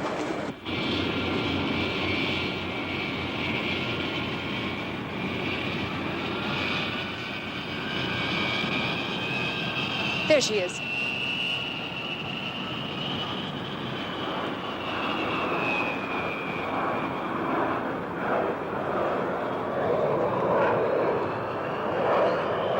Hi, Mark. What are you doing here? Oh, he just, come to give us a lift home. Have a nice trip, Sue? Yes. Yes, thanks to Ken.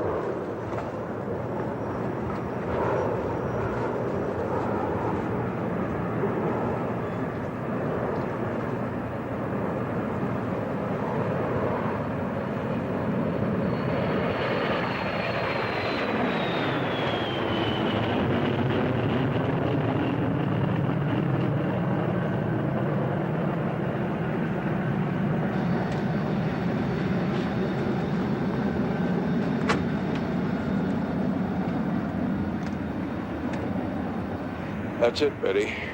Call Lieutenant Biddle. Tell him to get over to Susan's. He can pick up Ken and Mark there with the evidence when they drop her off. All right. What about you? I'll kind of tag along, keep my eye on the girl.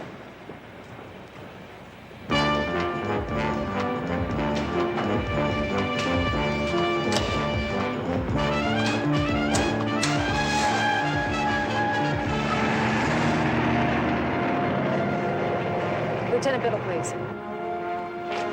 Let's go.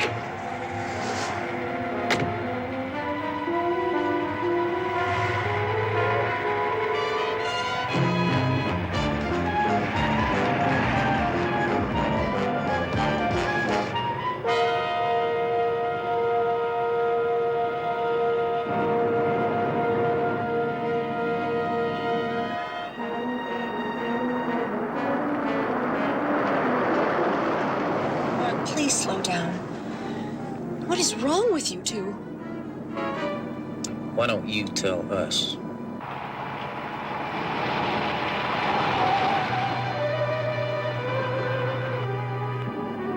Next right, take it. I want to see if we've got new company.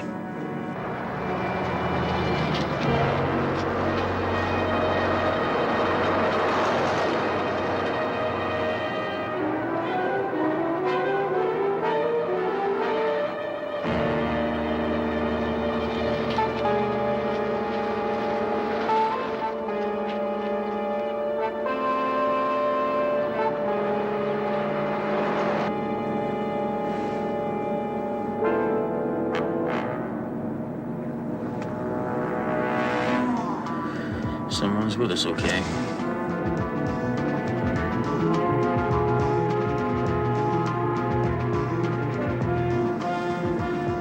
Where are we going? What is going on? Well, I'll tell you, sweetheart. You just committed suicide.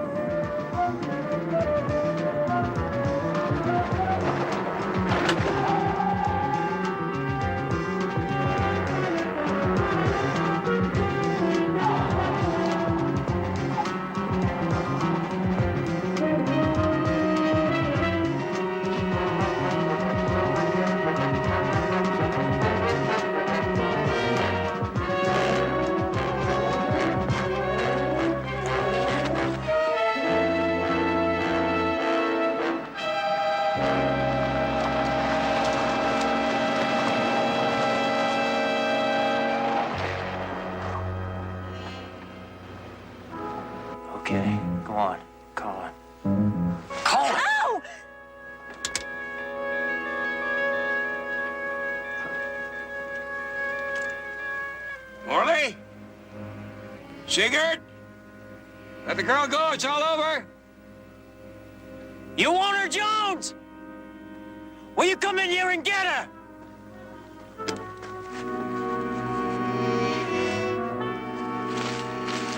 Mr. Jones, look out behind you! Mark!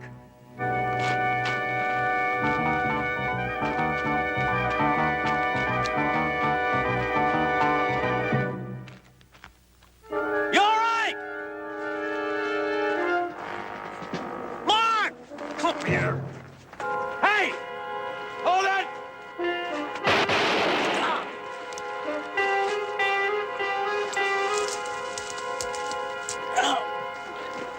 Mr. Jones, are you all right?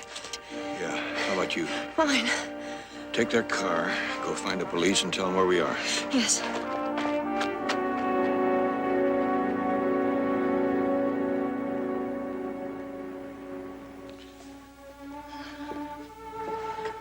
I just don't understand that boy. Bobby should be here. You should have something to say after all you've done for us. Don't take it so hard, Mort. Oh, I'm sure Bobby will be around soon. Yeah, but you cleared his sister's name. You should be man enough to apologize for even believing all those lies about Rachel. Hey, man. Hey, what you did, it was okay. That it? Thank you, Mr. Jones, for Rachel.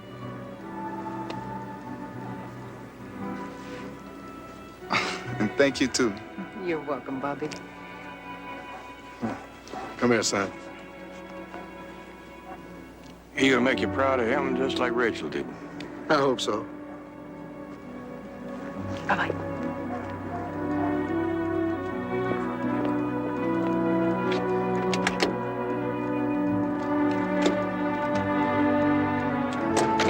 The bustling terminal of the international airport was a symphony of human connection. Golden afternoon sunlight poured through the massive glass windows, casting long, warm shadows across the polished floors. It was a place where journeys began and ended, where loved ones reunited with joyful tears, and where the air was always thick with the promise of adventure. Rachel stood near the arrival gate, a vision of grace and professionalism in her pristine flight attendant uniform. She adjusted her silk scarf, her eyes scanning the crowd with a gentle, patient warmth. She had just completed a grueling journey across the Pacific, but her spirit remained utterly undiminished. Through the parting sea of travelers, her dearest friend and colleague, Susan, approached with a bright, welcoming smile.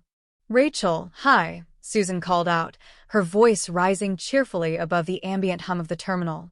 "Susan, hi," Rachel replied, her face lighting up as she stepped forward to embrace her friend. Susan playfully tilted her head, her eyes sparkling with genuine affection. "Did you fall in a hole or something? Your flight has been down for over 20 minutes. Rachel laughed, a melodic sound that seemed to make the weary travelers around them smile. "Oh, I had some kids to deliver. We picked them up in Manila. I've been playing mother hen to 3 little milk guzzlers for the last 17 hours. And loving every minute, I bet," Susan said, her tone filled with knowing fondness. "You know me and kids." Susan looked her friend up and down, noting the impeccable state of Rachel's uniform despite the long hours in the air. "How come you are in uniform?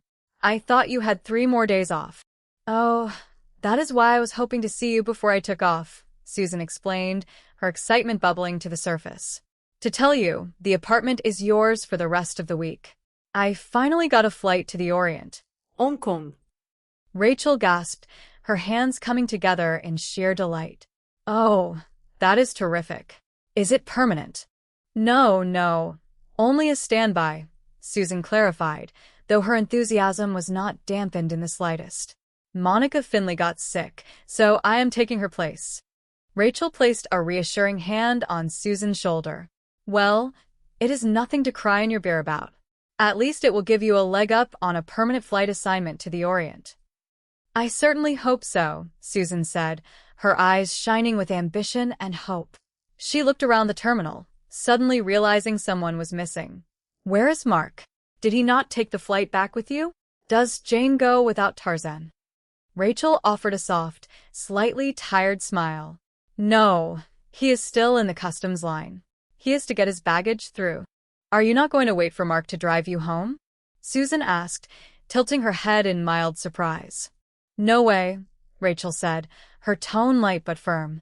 Our relationship will be a lot better if I spend my time in a lovely bubble bath while he spends his in that customs line. Susan laughed, giving Rachel one last, warm hug. Have a nice flight, Susan. I will see you on Sunday. As Susan hurried away toward her new adventure, Rachel made her way to her quiet apartment. She cherished these moments of solitude, the quiet spaces between her journeys where she could reflect on her life, her family, and the young brother she loved so dearly. Later that evening, the tranquility of her apartment was broken by the ringing of the telephone. Mark, she answered, expecting the familiar voice. No, I am sorry, you got the wrong number, a stranger replied. Rachel replaced the receiver just as the front door opened. Mark stepped inside, his handsome face marked by a strange, unreadable tension. Hey, I thought you would be ready by now, Mark said, trying to sound casual as he set his keys on the counter. Did you get through customs all right? Rachel murmured, her heart suddenly heavy with the realization she had been fighting for weeks. And I am so glad you did not wait for me, because it took me over an hour. Mark approached her, his tone shifting to something softer, though it lacked its usual sincerity. Mark, Rachel began, her voice trembling slightly. What is it, baby? Mark asked, reaching out to touch her arm. Rachel pulled away gently. Nothing. I will be ready in a minute. Okay, Mark said, stepping back. Hey, listen, before we have dinner, I thought we would go over to Santa Monica and take a look at that house I was telling you about. That big backyard, room for a lot of little tiny kids, little grunions running all over the... He stopped mid-sentence. Rachel had walked over to the vanity and opened her makeup kit. The lining was torn, revealing a hidden compartment. Her eyes, usually so full of trust and light, were now clouded with a profound, heartbreaking disappointment. Looks like you had a little accident, Mark said, his voice dropping to a nervous whisper. Rachel turned to face him, standing tall, her moral compass unwavering. All those business trips you took to Manila? Always making sure you got my flight. I thought it was because you loved me. Hey, I do love you, baby, Mark pleaded, holding up his hands. Do not baby me, Mark, Rachel said, her voice steady and resonant with truth. Not anymore. It is heroin, is it not? Mark blinked, feigning ignorance. Hey, where did you get that from? Do not jive me, Mark, Rachel insisted, her spirit refusing to be broken by his deception. You have been using me to run heroin through customs in my makeup kit, have you not? Honest, baby, I do not know what you are talking about, Mark lied, his words falling flat against the undeniable evidence. Suddenly, the door swung open, and Ken stepped into the room. Ken was Mark's business partner, a man whose ambitions had long ago overshadowed his conscience. Mark, cool it, man, Ken said smoothly, stepping into the light. No sense in having a debate over this. Rachel, sweetheart, you just discovered a goal of mine, so you just might as well calm down and enjoy it. Rachel stood her ground, her chin raised. It figures. I knew you were bad news the day Mark first brought you around. Bad attitude. Get out of here. Both of you, get out. Ken chuckled, a cold sound that lacked any real joy. Rachel, listen. There is a lot of money in this. I mean money. Now listen, you make a couple more runs to Manila for me and you could come out of this with, let us say a nice round $25,000. Now think about that. Rachel turned to Mark, her eyes pleading for him to find the goodness she had always believed was inside him. Mark, do you not know what you are doing? Do you not know what this junk means? Ken sighed, looking at Mark. All right. I told you that we would offer her a piece if she found out. Now, did I not say that? All right, she found out, and it did not work. Rachel, listen. Come in with us, okay? Please. Rachel shook her head, a portrait of unwavering integrity. Mark, you used me, and now you want me in with you? Go peddle your poison someplace else. Ken stepped forward, his demeanor darkening. Will you hold her? Wait, Ken, listen. Let us just give her a chance to think it over. She will come around. You will see, man. Are you kidding me? Ken snapped, his fear of exposure overtaking his reason. This chick, she knows our business, man. If we let her live, we are dead. Do you know that? Dead. No, man, no. Mark protested, though his voice was weak. She is not going to say anything. She will not say anything. Ken stepped closer to Rachel. Will you relax? Just relax. It is going to be a nice, easy trip. In fact, you might even enjoy it. The shadows grew long in the room, but the narrative of Rachel's life would not end in darkness.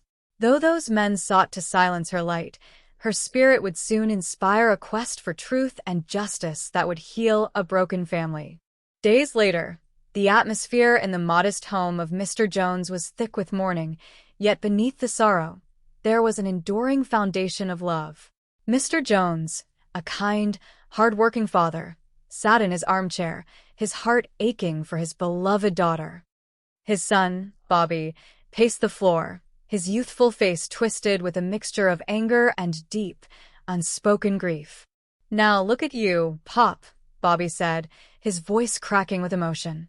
Rachel has not been gone a week, and here you are busting your back for the man again. Mr. Jones looked up, his eyes gentle despite his pain. Why can you not understand, son? I cannot just sit around the house doing nothing. It does not honor her memory. A gentle knock on the door interrupted them. Mr. Jones rose and opened it to find a tall, distinguished older gentleman standing on the porch. The man possessed a calm, reassuring presence, his eyes holding a wealth of wisdom and compassion. Mr. Jones, the man said softly. Come on in, Barnaby. Mr. Jones welcomed him, stepping aside. Barnaby Jones was a private investigator, a man renowned not just for his intellect, but for his deep humanity and unwavering dedication to the truth. Mark, who had been lingering in the living room playing the role of the grieving boyfriend, stood up nervously. I did not expect to see you back here for a few days. Well, you remember my son, Bobby, Mr. Jones said, guiding Barnaby into the room. Sure, hello, Bobby, Mark offered, trying to sound sympathetic. We all know how much your sister meant to you. I am sorry. Bobby turned on him, his grief masking his usual good manners. Saw thee? After oink, sorry is a pig's favorite word after he has done chopped you up into little bitty pieces. Bobby, Mr. Jones gently admonished, his voice a steady anchor for his troubled son. Barnaby placed a calming hand on Mr. Jones's shoulder. It has hit the boy pretty hard, Mr. Jones. It will pass. Anger does not hide pain for long. Barnaby turned his clear, intelligent gaze to Mr. Jones. I want to talk with you about some business. Some business? Mr. Jones asked, a glimmer of hope rising in his tired eyes. Yes, Barnaby said firmly, his voice a beacon of justice. I would like to hire myself out to find out how Rachel really passed away. The next morning, the bright California sun streamed into Barnaby Jones's office. His trusted associate, Betty, sat at her desk, organizing a stack of files. Betty was a brilliant, resourceful woman whose dedication to their work was matched only by her kindness. Barnaby, Betty said as he walked in, carrying a tray of fresh coffee. You know those interviews on the television. Before she could finish, Mark Siegert stepped into the office, looking entirely out of place among the files and photographs of truth seekers. Oh, good morning, Mark, Barnaby said, his tone perfectly polite, though his sharp mind was already cataloging every detail of the young man's demeanor. Good morning, Betty, Mark said awkwardly. I am sorry I did not get a chance at the cemetery to thank you and Mr. Jones for coming, and for all those pretty flowers. She was a lovely girl. She was a good girl, too, Betty, Barnaby said, his voice resonant with conviction. And all those things the newspaper said about her were lies. They only printed what the autopsy report said. Yeah, Mark muttered, looking down at his shoes. Overdose of heroin. Yeah, Barnaby continued, his gaze never leaving Mark. Now they even got her own brother believing his sister turned into someone she was not. You saw the way Bobby is. Rachel tried to teach him what was right, tried to keep him off the streets. Now he feels he has nothing to believe in anymore. Mark swallowed hard. We know how you feel. Then, help me prove that all those things they said about her were lies. Okay, Mark, Barnaby said softly, projecting an aura of quiet strength. I will look into it. Well, I have a little money set aside, so whatever it costs, Mark offered, attempting to play the part of the devoted lover. Do not worry about money, Barnaby replied, his moral compass pointing true north. For a girl like Rachel, the flowers we gave were not enough to honor the truth of her life. Meanwhile, down at the bustling harbor, the ocean breeze carried the scent of salt and freedom. Ken was standing on the deck of a sleek, expensive sailboat, pouring a celebratory glass of sparkling cider. Careful, sweetheart, Ken said to a passing friend. Do not spill any of that. You will get a fine for polluting the harbor. Mark walked up the ramp, his shoulders hunched with anxiety. About time you got here, Ken declared, clapping Mark on the back. You know, you picked one heck of a time to have a party. Tension is a killer, old buddy. A killer. Relax, Ken urged, his greed blinding him to the moral weight of his actions. It has been over a week. Cannot grieve over Rachel forever. Now can we? Mark glared at him. We? You know, you're just a little bit too cool for me, brother. One of us has to be, Ken laughed. Oh, hey, look, Mark. Cheer up. Hey, dig, man. I just completed that last shipment to the dealers for 1/4 million green bananas. That is top dollar, man. That is top dollar. Mark looked out at the water, finding no peace in the waves. Yeah, you stick with me, and we'll be playing hide and seek with those Tahitian princesses inside a month. You might even buy this tub and sail over. I mean, that is top dollar, man. Listen. Mark pleaded, his conscience, however small, beginning to prick him. Why do we not get out right now? I mean, we got enough money. Enough. Ken scoffed, his ambition limitless. We got 2 more kilos waiting on us in Manila. And those dealers are drooling, baby. Drooling. Kenny, what good are 2 kilos going to do us if we do not have anybody to run them through customs? I mean, Rachel is gone, remember? Hey, no sweat, Ken said, his smile slick and confident. We just have to find us another pigeon who flies the Manila run. That is why I invited so many flight attendants to this gathering. Perfect setup. They take it through. No hassles, no risk. Across town, Barnaby Jones stood outside a charming apartment complex, admiring the well-kept garden before ringing the doorbell. Susan Burke opened the door, her leg resting awkwardly in a soft cast. Miss Burke? Barnaby asked, offering a warm, grandfatherly smile. I am Barnaby Jones. Oh, yes, you were at the funeral, Susan said, her face brightening with relief. Yes, I am an investigator, Barnaby explained gently. Mr. Rogers hired me to look into the circumstances surrounding the passing of your roommate. Oh, well, I am certainly glad to hear that, Susan said, opening the door wider. Will you please come in? Sure, Barnaby said, stepping into the cozy, brightly lit living room. Something wrong with your foot? You look like a filly that just threw a shoe. Susan chuckled, appreciating his gentle humor. Well, it seems that I stepped on some glass. Oh, let me see if I can help you, Barnaby offered, stepping forward with genuine concern. He knelt down, examining the area where she had been walking. Right there. Yes, that is it, Susan pointed.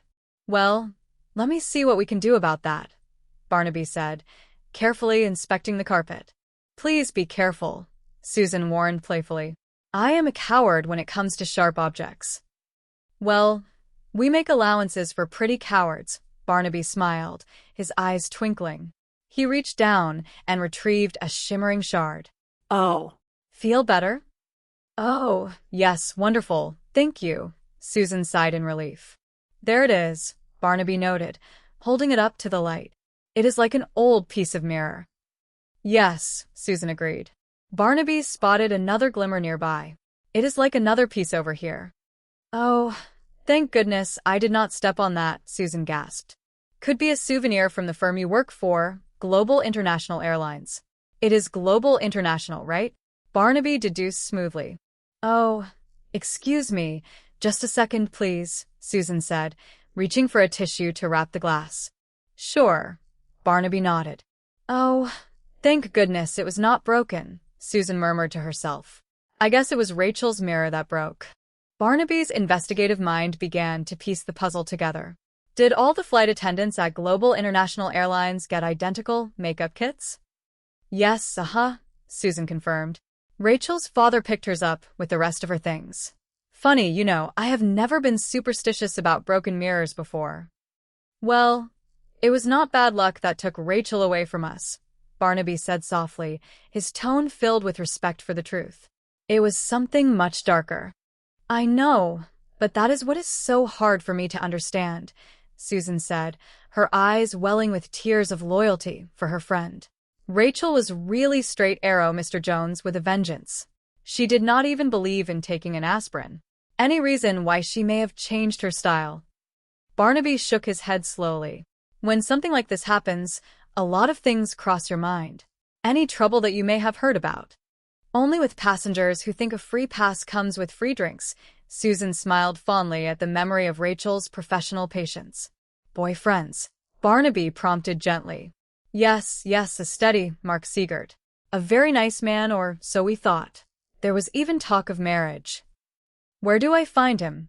Barnaby asked, pulling a small notebook from his breast pocket. Well, I understand his business partner is giving a birthday party for him, trying to cheer him up, I guess, Susan explained. If you like, I will take you there and introduce you to him. I do not think a party is exactly the kind of setting that I would like to ask him these questions, Barnaby reasoned wisely. Where does he work? It is Kenmore Novelty, I think. I am sure it is in the phone book, Susan offered. I will find it, Barnaby assured her. And Susan, it would be very helpful if you could supply me with a list of Rachel's friends who might be able to give me some information about her. Oh, surely, Susan agreed eagerly, wanting to do everything in her power to clear her friend's name. Patty Swinson and Linda McMurray. Later that afternoon, the atmosphere at the harbor party was one of forced jubilation. Susan, determined to maintain a brave face for the sake of the investigation, arrived carrying a small wrapped box. Hello, Mark, Susan greeted him. How are you doing, Susan? Mark asked, looking exhausted by his own guilt. Okay. How is the party going? All right, Mark sighed. That empty feeling does not go away very easily, does it? Ken bounded over, a wide, artificial grin plastered across his face. Hey, Susan. Oh, hi, Ken, Susan said politely. Hey, where have you been? Ken asked, attempting to charm her. Around. Well, you have got to come on aboard. Every flight attendant in town is here. We are going to have a convention and elect Miss Flight Attendant of America. And I have got a feeling you are going to win, hands down. Well, thank you, Susan replied with grace. But I really just came to deliver this present to Mark. Happy birthday. Oh, thank you, Susan, Mark muttered. You two have been wearing sackcloth for too long, Ken declared loudly. Well, I mean, you know how Rachel loved parties. And, well, she would not mind one little bit if we toasted drink in her memory. Maybe another time, Susan declined gently. She turned to Mark. Mark, a man came by to see me today. Barnaby Jones. He is a private detective that Rachel's father has hired to check into everything. Ken's smile faltered for a fraction of a second. Wait a minute. What? Well, he will check. I mean, the police are satisfied, are they not? Well, I guess the jury is still out as far as Mr. Jones is concerned, Susan stated calmly. Anyway, I think he will be by to see you. Oh, come on, Susan, Ken pushed, trying to regain control. One little drink, huh? No, really, I cannot, Susan insisted, her professionalism shining through. I am restricted. I am flying the Pacific tomorrow. Pacific? Ken's eyes lit up with predatory interest. Rachel's flying assignment, Susan explained. Oh, to Manila? Ken asked, his mind already calculating the possibilities. Ironic, is it not? I've been trying to get that flight for 6 months so that Rachel and I could be together. I finally got the assignment and now she's gone. Well, at least you will not be flying alone. Ken smoothed his hair back. Just so happens I am flying to Manila tomorrow, so I have got some unfinished business. You are? Suzanne feignait mille surprises. That is really a coincidence, is it not? Well, you have got to get lucky sometimes, Ken grinned. Tell you what, you wear a smile, and I will help chase the blues away, okay? Well, we will give it a try, Susan nodded. Bye-bye. Bye. See you tomorrow, Ken called after her. The moment she was out of earshot, he grabbed Mark's arm. Hey, listen, with the detective snooping around, we had better find another way to run those last 2 kilos through. Are you kidding? Ken hissed, his eyes wide with greed. This is perfect, man. Could not be better. Happy birthday to us. Far away from the harbor's deceit, in a quiet neighborhood, Bobby sat on the front porch of his home, tossing a baseball rhythmically into his glove. The rhythm was a meditation, a way to channel the profound sadness that had settled over him since his sister's departure. A shadow fell across the porch, and Bobby looked up to see an older man with a gentle face standing on the sidewalk. Chris, the man greeted warmly. Bobby. Is your father home? The man asked. It was a family friend, a man who had known Rachel since she was a little girl playing in the yard. What do you want? Bobby asked defensively, his grief making him bristle like a defensive creature. Hey, look, man. My sister's gone. Now, nothing is going to change that, so why do you not just split? Just leave us alone. The friend stepped forward, his voice brimming with compassion. Bobby, I know how much you loved your sister and how much you would like to know what really happened to her. Hey, man, I know what happened, Bobby shouted, tears springing to his eyes, the lies of the world tearing at his heart. I know. She tried to live in a world that did not understand her, and when she found out people can be cruel, she just gave up. She let the bad things take her. The screen door pushed open, and Mr. Jones stepped out, his posture tall, his spirit unbroken. That is a lie. That is a terrible, dirty lie you tell about your sister, Bobby. Say it is a lie. Bobby looked at his father, his anger melting into the deepest sorrow. Yeah, sure, Pop. It is a lie. He buried his face in his hands, weeping for the sister who had always been his guiding star. Mr. Jones placed a comforting arm around his son, looking out at the friend. Come on in. You know, before my wife passed away, she made me and Rachel promise to keep Bobby off the streets. To teach him what was right. Now it seems like I have lost both of the women who held this family together. I think one sure way of losing Bobby would be to give up on him. You ready to do that? No, Mr. Jones answered his own question, his voice ringing with paternal devotion. You are right. The thing is, I was always too busy, either grieving over losing my dear wife or worrying about making ends meet. I guess I left too much of the bringing up to Rachel. Now that he needs my help, I just do not know how to give it. Barnaby Jones, who had been sitting quietly in the living room listening, stepped out onto the porch, his presence a soothing balm. Sometimes the first step in solving a problem is to find out what the problem truly is. Mr. Jones looked up, hope illuminating his features. You found something out? It is not so much what I found out as what I did not find, Barnaby explained, his brilliant mind working through the evidence. The connection. Connection? You mean where Rachel was supposed to have gotten mixed up in all this? If she got mixed up in it, I would say that a girl like Rachel would not get it off some back alley street corner, but from a major connection, Barnaby deduced, restoring Rachel's dignity even in theory. Rachel did not choose this path herself, Mr. Jones. Her friends know anything? Not the ones I talked to, Mr. Jones sighed. I am on my way over now to see Siegert, the boyfriend, Barnaby stated, checking his watch. I never met him. Maybe he might know something. I understand you picked up Rachel's things. Was there an address book among them? Why do I not bring it out here, and we will look at it? Mr. Jones offered quickly. He hurried inside and returned with a small, elegant leather-bound book. Barnaby flipped through the pages. Yeah, nothing in here. Wait, hey, here's something. Tokyo, Manila, Hong Kong. I will give this to Betty, see if she can check out some of these people. The connection might be hidden in here somewhere. Did Rachel have 2 makeup kits like this? No, just this one, Mr. Jones replied, looking puzzled. Why? Well, this mirror is not broken, Barnaby observed, holding up the pristine case. I do not understand. Well, her roommate said that she stepped on broken glass from Rachel's mirror. The puzzle pieces were shifting, forming a picture of deceit that Barnaby was determined to shatter with the light of truth. Later that afternoon, Barnaby walked into a sprawling, aromatic warehouse filled with exotic woods and imported furniture. Kenmore Novelty was a front for a very different kind of trade. Yeah, Barnaby, a worker called out, guiding him toward the back office. Inside, Ken was barking orders into a telephone. Sure, Glenn. Do not worry, Mr. Bracken. I will see this order is filled in plenty of time for the holiday season. Thanks again. That is Philippine mahogany, finest quality.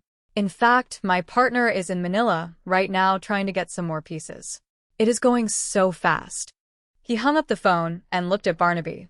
Expensive. $83 a dozen, 10% discount by the gross, Ken recited smoothly. I am afraid my secretary's desk is not big enough to handle the gross, Barnaby replied with a polite, easygoing smile. We only deal wholesale, sir. I take it you are not a buyer, Ken noted, his eyes narrowing slightly. No, I am a detective. Barnaby Jones, he introduced himself, extending a firm hand. I did not mean to just barge in on you this way, but you are pretty hard to get on the phone. Mark emerged from the shadows of the warehouse, looking pale. Yeah, I heard you have been asking around about Rachel. Sorry if I have been avoiding you. It is just that her passing that way has got me all racked up. Yeah, I know what you mean, Barnaby said, his voice brimming with empathy. I hate to probe into sore wounds, but her father is hurting too.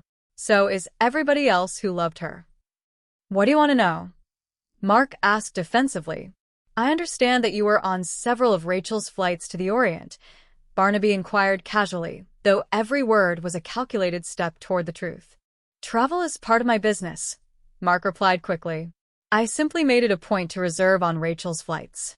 On any of these trips, did you notice anything unusual? Barnaby pressed, his blue eyes searching Mark's face. Unusual? Mark repeated, feigning confusion. I am trying to determine how a girl like Rachel could get a hold of something so dangerous, Barnaby explained, giving Mark a chance to confess his sins.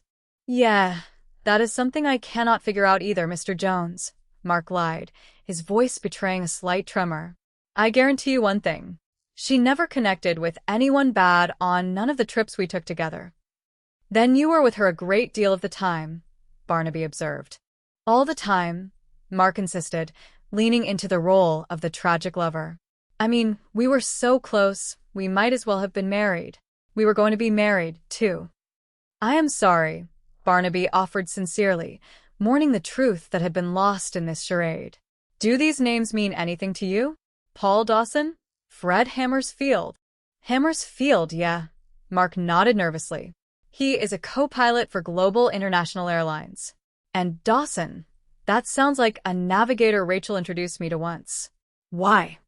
These names are from Rachel's address book, Barnaby explained cheerfully. I am checking on her contacts in town, and my secretary is checking on those overseas. One more thing. When they found Rachel, she had apparently been preparing to go out for the evening. You were not her date, were you? No. Mark swallowed hard. She was probably going out with one of her girlfriends that night. Well, thank you very much, Mr. Siegert, Barnaby said, tipping his hat. I will be checking with you. Ken stepped forward, puffing his chest. I am Mr. Jones. You find whoever it was that brought this upon Rachel. I just want 5 minutes with him. Barnaby offered a polite nod, turning to leave the warehouse. As he walked out into the golden California sunshine, he knew exactly who he needed 5 minutes with, and it would happen in a court of law. Meanwhile, high above the clouds, Flight 106 was cruising smoothly toward Manila. The cabin was a model of tranquility, passengers sleeping or reading peacefully under the gentle care of the flight crew. Susan walked down the aisle, her smile bright and reassuring. Ken sat in first class, sipping a glass of sparkling water. Susan, I cannot tell you how glad I am you had business in Manila. Your being along on the flight made it much easier for me. You know, it is a ball for me too, Susan. Maybe we can go out and have dinner later, huh? Yes, Susan agreed pleasantly, playing her part perfectly. Yes, maybe we will. I will not be, but a minute. I just have to put some papers in my briefcase. That is okay, Ken smiled smoothly. Take your time. Fact is, I enjoyed it so much. I am going to erase my schedule, so I can do it again. That is, if you do not mind. I think that would be terrific, Susan replied, her heart beating fast with the knowledge that she was helping bring Rachel's true story to the light. Back in Los Angeles, Barnaby walked into his office to find Betty beaming with a breakthrough. Good morning, Betty, Barnaby greeted her. And have I got a good morning for you? Betty announced, holding up a file. From Rachel's address book, the name Ho Kwong. Ho Kwong, Barnaby repeated thoughtfully. A restaurant. Manila. A restaurant and a restaurateur, Betty confirmed, tapping the paper. As you can see there, the authorities have Mr. Kwong listed as a known source for illicit goods starting about 8 years ago. Moved to Manila 2 years ago after numerous violations in Hong Kong. The Philippine connection, maybe. Barnaby's face grew serious. Do you really think that that is what it is all about, Barnaby? Smuggling. That is where a lot of it comes from, the Far East, Barnaby explained, treating the subject with the gravity it deserved. Which could mean one of two things, Betty. Either he has seen the light and gone straight, or he has found an infallible way of getting illicit goods through customs. Rachel, Betty asked, her voice filled with sorrow. A bottle of perfume and a purse, maybe, but something on this scale. I do not think she would knowingly bring it into the country, Barnaby affirmed, protecting Rachel's legacy. Then how? Betty wondered. That is the puzzle, Barnaby said, his eyes gleaming with a thrill of discovery. And I have a hunch that the pieces of the puzzle are connected with the pieces of the puzzle in the document Susan was doing yesterday, right? Oh, Global Flight 106, Manila. Give her a call. Tell her I am on my way over. All right, Betty smiled, picking up the telephone. A short time later, Barnaby was sitting in Susan's living room again, the pieces of the mystery slowly clicking into place. Yes, Ho Kwong is in Manila, Susan told him over a cup of herbal tea. It is a marvelous restaurant.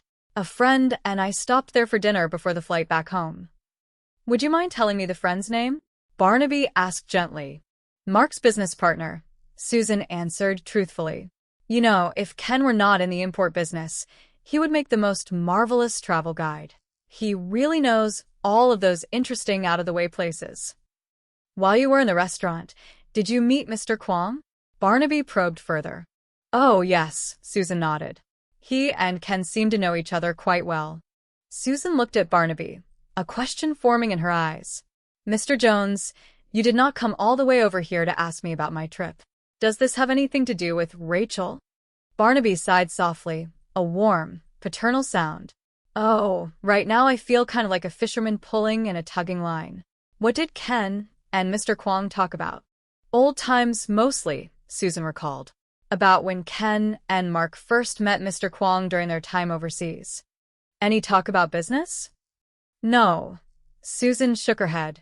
Well, it was not business exactly. What was it? Apparently, Ken collects foreign coins and he paid Mr. Kwong for some rare Philippine pesos he had found for him. Did you see any of the coins? Barnaby asked, his intuition humming. No. They stepped into Mr. Kwong's office for them, and then Ken took them out to the car and put them in the luggage. Oh, he had his luggage with him, Barnaby noted. Yes, Susan confirmed. Yes, we both did. Locked in the trunk. As I said, we were on our way to the airport. Then your makeup case was in the car, too, Barnaby realized. Yes, Susan nodded. I wonder if I could borrow your makeup case, Barnaby requested kindly. I will bring you back a brand new one. I cannot imagine what you are up to, Mr. Jones, Susan smiled, trusting him implicitly. But if you think taking it will help in any way, well, it might. Okay. It is in the bedroom. I will go get it. Thank you, Susan, Barnaby said, feeling the truth drawing ever closer. Back at the office, Barnaby and Betty carefully examined the makeup kit. Well, the The Manila authorities double-checked Ho Kwang, Betty reported. Nothing. Did you have any better luck?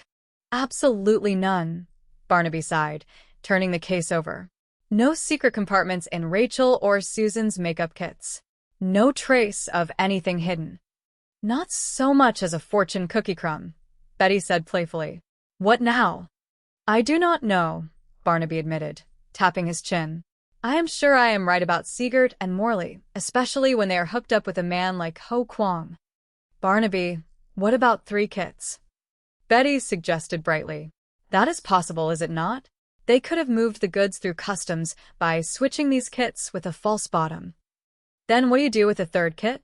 Barnaby reasoned. Look mighty suspicious going through customs with 2 complete makeup kits just to get them back to Los Angeles, so you can make the switch. I guess I struck out on that one. He paused, looking at the tiny hinges on the lid of the case. Maybe not. Hang on to that. Dollars to donuts, that is the way they did it. Scratch marks. A lot of scratch marks. Shows the pins were removed several times. Betty leaned in closely. How many times do you take the lid off a piece of luggage? Never, unless it breaks, Barnaby smiled, his brilliant mind shining brightly. Or, unless you want to put on another lid. One with a secret compartment. You were pretty close, Betty. Barnaby praised his loyal partner. Not a 3rd makeup kit, but a 3rd makeup kit lid. I want you to go down to the Global Accessory Shop. Get a list of every one of these kits that they sold in the last year. I am on my way, Betty declared enthusiastically. The phone on Barnaby's desk rang loudly. He picked it up. Barnaby Jones. Mr. Jones, this is a friend of Rachel Rogers, a muffled, disguised voice said. Who are you? Barnaby asked, his tone steady and unafraid. Does not matter, but if you want the truth about what happened to Rachel, go to the construction shack at Friar Canyon Road Rock Quarry. I will call you there in 30 minutes. Why can you not tell me on the phone? Barnaby asked cautiously.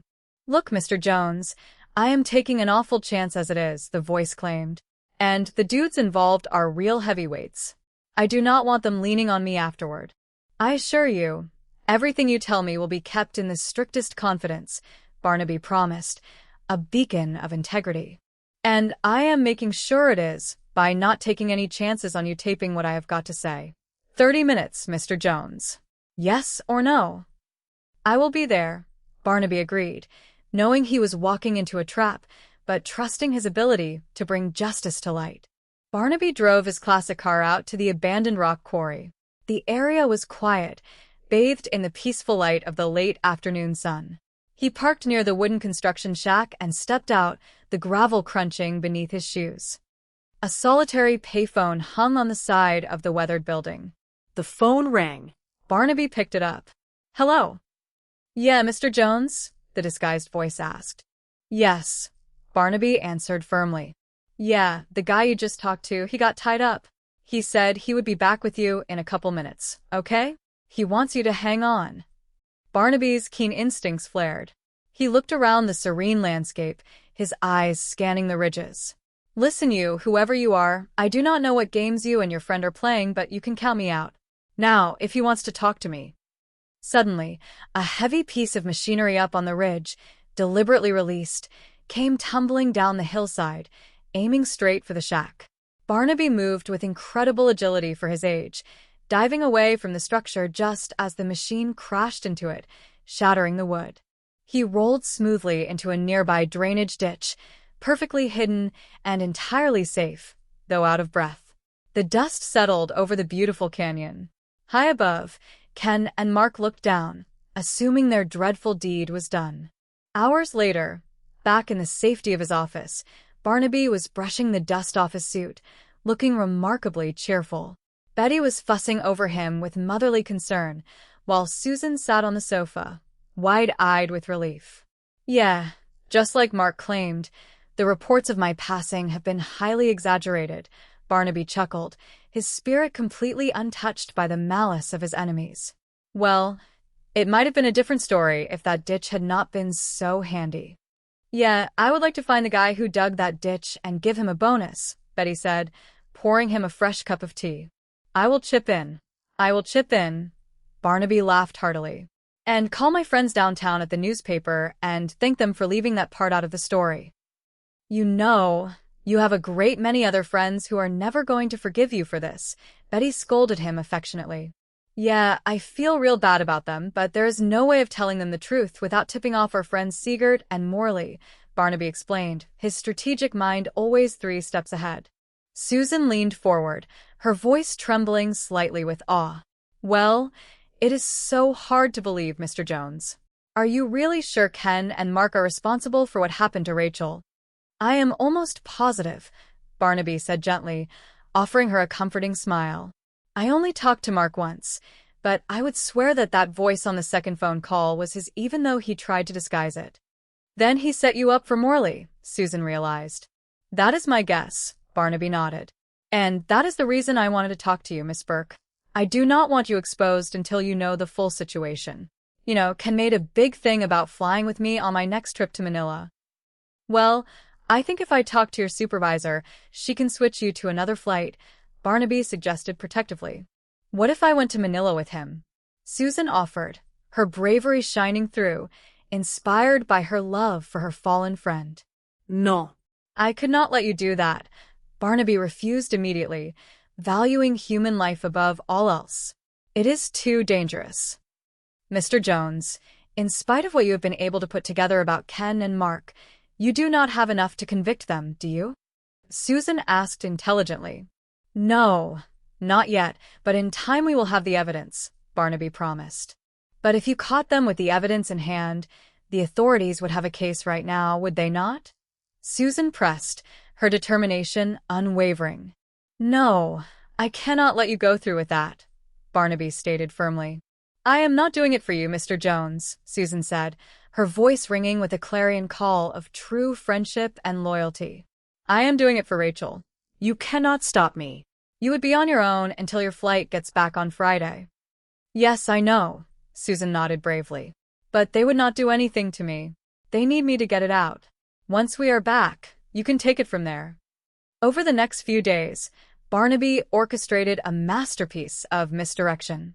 He checked himself into a local hospital under an assumed ailment, spreading rumors that he was in critical condition. It was a brilliant, non-violent strategy to keep the villains comfortable while Susan completed her heroic mission. At the hospital, Mark nervously approached the front desk. 4th floor, nurse's station, please. Yes, Barnaby Jones' room, please. The nurse smiled politely. Oh, Mr. Jones just checked out. Mr. Jones, he is not taking any calls just yet, another nurse chimed in, perfectly following Barnaby's instructions. Wait a minute, are you sure? Mark stammered, panic rising in his chest. I mean, he has been in there over 5 days now. Yes, I am quite positive, the nurse replied sweetly. Mr. Jones is still critical. Okay, thanks a lot. Mark breathed a sigh of relief. He turned to leave, but bumped into a cheerful orderly. Excuse me, the orderly said brightly. I thought a friend of mine, a Mr. Jones, was staying in this room. Did something happen to him? Oh, no, Mr. Jones is just fine. The nurse corrected herself quietly to the orderly. He was released this afternoon. He is okay. Mark, who had just stepped onto the elevator, missed this vital exchange. The trap was set, and the net was closing in, woven with the threads of justice, patience, and intellect. Friday afternoon arrived with a glorious burst of sunshine.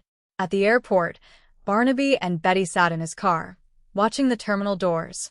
You know, Barnaby, you made great time. Betty smiled, proud of her boss and friend. Susan's plane should be touching down just about now. Yeah, let us hope it was not a dry run, Barnaby said, his eyes crinkling with warmth and anticipation. Inside the terminal, Ken and Mark stood waiting. Mark looked like a bundle of frayed nerves, constantly looking over his shoulder. What are you doing here? Ken hissed at his partner. Something is wrong, brother. I am beginning to think that look of panic is painted on your face. What is it now? Barnaby Jones is up to something, Mark whispered frantically. He is still alive. And out of the hospital. They released him yesterday, but on the phone, they're giving out this song and dance about him still being on the critical list. Ken's slick facade cracked. Come on, let us get out of here. There she is. Susan walked through the doors, her smile radiant, carrying the makeup case that held the key to the truth. Oh, he just came to give us a lift home. Ken lied smoothly as he approached her, grabbing her bag. Have a nice trip, Sue? Yes, thanks to Ken, Susan replied, her composure absolute perfection. Outside, Barnaby turned the ignition key. That is it, Betty. Call Lieutenant Biddle. Tell him to get over to Susan's. He can pick up Ken and Mark there with the evidence when they drop her off. All right, Betty said, reaching for the radio. What about you? I will kind of tag along, keep my eye on the girl. Barnaby winked. Let's go. Let us go. The drive to Susan's apartment was tense inside Ken's car. Mark drove erratically, his guilt consuming him. Mark, please slow down, Susan requested calmly, a pillar of grace under pressure. What is wrong with you two? Susan asked, playing innocent to perfection. Why do you not tell us? Mark snapped, looking in the rearview mirror. Nick is right, take it. I want to see if we can get a new company. Someone is with us, okay? What is going on? Susan asked, her voice steady. Ken turned to her, his true nature finally showing completely. Well, I will tell you, sweetheart. You just committed suicide. But before Ken could make any threatening move, flashing lights erupted behind them. The sirens wailed, a triumphant song of justice prevailing over darkness. Lieutenant Biddle and his team surrounded the vehicle swiftly, effectively, and without a single act of violence. Okay, go on, the police directed, pulling the car over. Morley? Siegert? Lieutenant Biddle called out, approaching the car with absolute authority. Let the girl go. It is all over. Ken looked around frantically, realizing there was no escape. The truth had cornered them. You want her, Jones? Ken shouted, seeing Barnaby step calmly from his car. Will you come in here and get her? Before Ken could do anything foolish, Susan opened her door and stepped gracefully away from the vehicle. The police moved in instantly, securing Ken and Mark, ending their reign of deceit once and for all. Mr. Jones, look out behind you, Susan called out, though there was no real danger. The area was secure. Barnaby walked over to her, his smile wide and comforting. Mr. Jones, are you all right? Susan asked, her brave heart finally fluttering with relief. Yeah, how about you? Barnaby asked tenderly. Fine, Susan beamed. Barnaby turned to the officers. Take their car, go find the police station, and tell them we are right behind them. Yes, sir. An officer nodded respectfully to the great detective. A few days later, the golden sunshine returned to the peaceful neighborhood where Mr. Jones and Bobby lived. Barnaby stopped by to share the good news, bringing a sense of profound closure and healing to the family. They stood on the front lawn, the weight of the past weeks finally lifting from their shoulders. The world felt right again. Rachel's name was cleared, her honor and her absolute goodness were proven beyond a shadow of a doubt. She would forever be remembered as the shining, beautiful soul she truly was, a beacon of light for her family and her friends. I just do not understand that boy, Mr. Jones sighed, looking toward the house, though his voice was far lighter than it had been in weeks. Bobby should be here. He should have something to say after all you have done for us. Do not take it so hard, Mort, Barnaby advised softly, his wisdom a constant comfort. I am sure Bobby will be around soon. Healing takes time, especially for a young heart. Yeah, but you cleared his sister's name, Mr. Jones said proudly, a tear of gratitude in his eye. He should be man enough to apologize for ever believing in all those lies about Rachel. Just then, the front door opened and Bobby walked out. He looked different today. The anger that had clouded his youthful face was gone, replaced by a quiet, mature understanding. He walked down the steps and approached Barnaby, looking him directly in the eye, a young man learning the value of truth and forgiveness. Hey, man, Bobby said softly, his voice trembling with genuine emotion. Hey, what you did, that was okay. That is it. Thank you, Mr. Jones. For Rachel. Barnaby smiled, reaching out to pat the boy on the shoulder, a gesture of profound respect and affection. And thank you too, Pop, Bobby said, turning to his father, throwing his arms around him in a deep, healing embrace. "You are welcome, Bobby," Mr. Jones whispered, holding his son tight, the family finally beginning to heal, bound together by the enduring power of love and the triumphant light of the truth. "Come here, son." And as Barnaby Jones walked back to his car, leaving the family to their peaceful afternoon, he knew that while there would always be mysteries in the world, the greatest truth of all was the resilience of the human spirit, the enduring strength of a family's love, and the beautiful, undeniable fact that justice, when pursued with a pure heart, will always find its way home.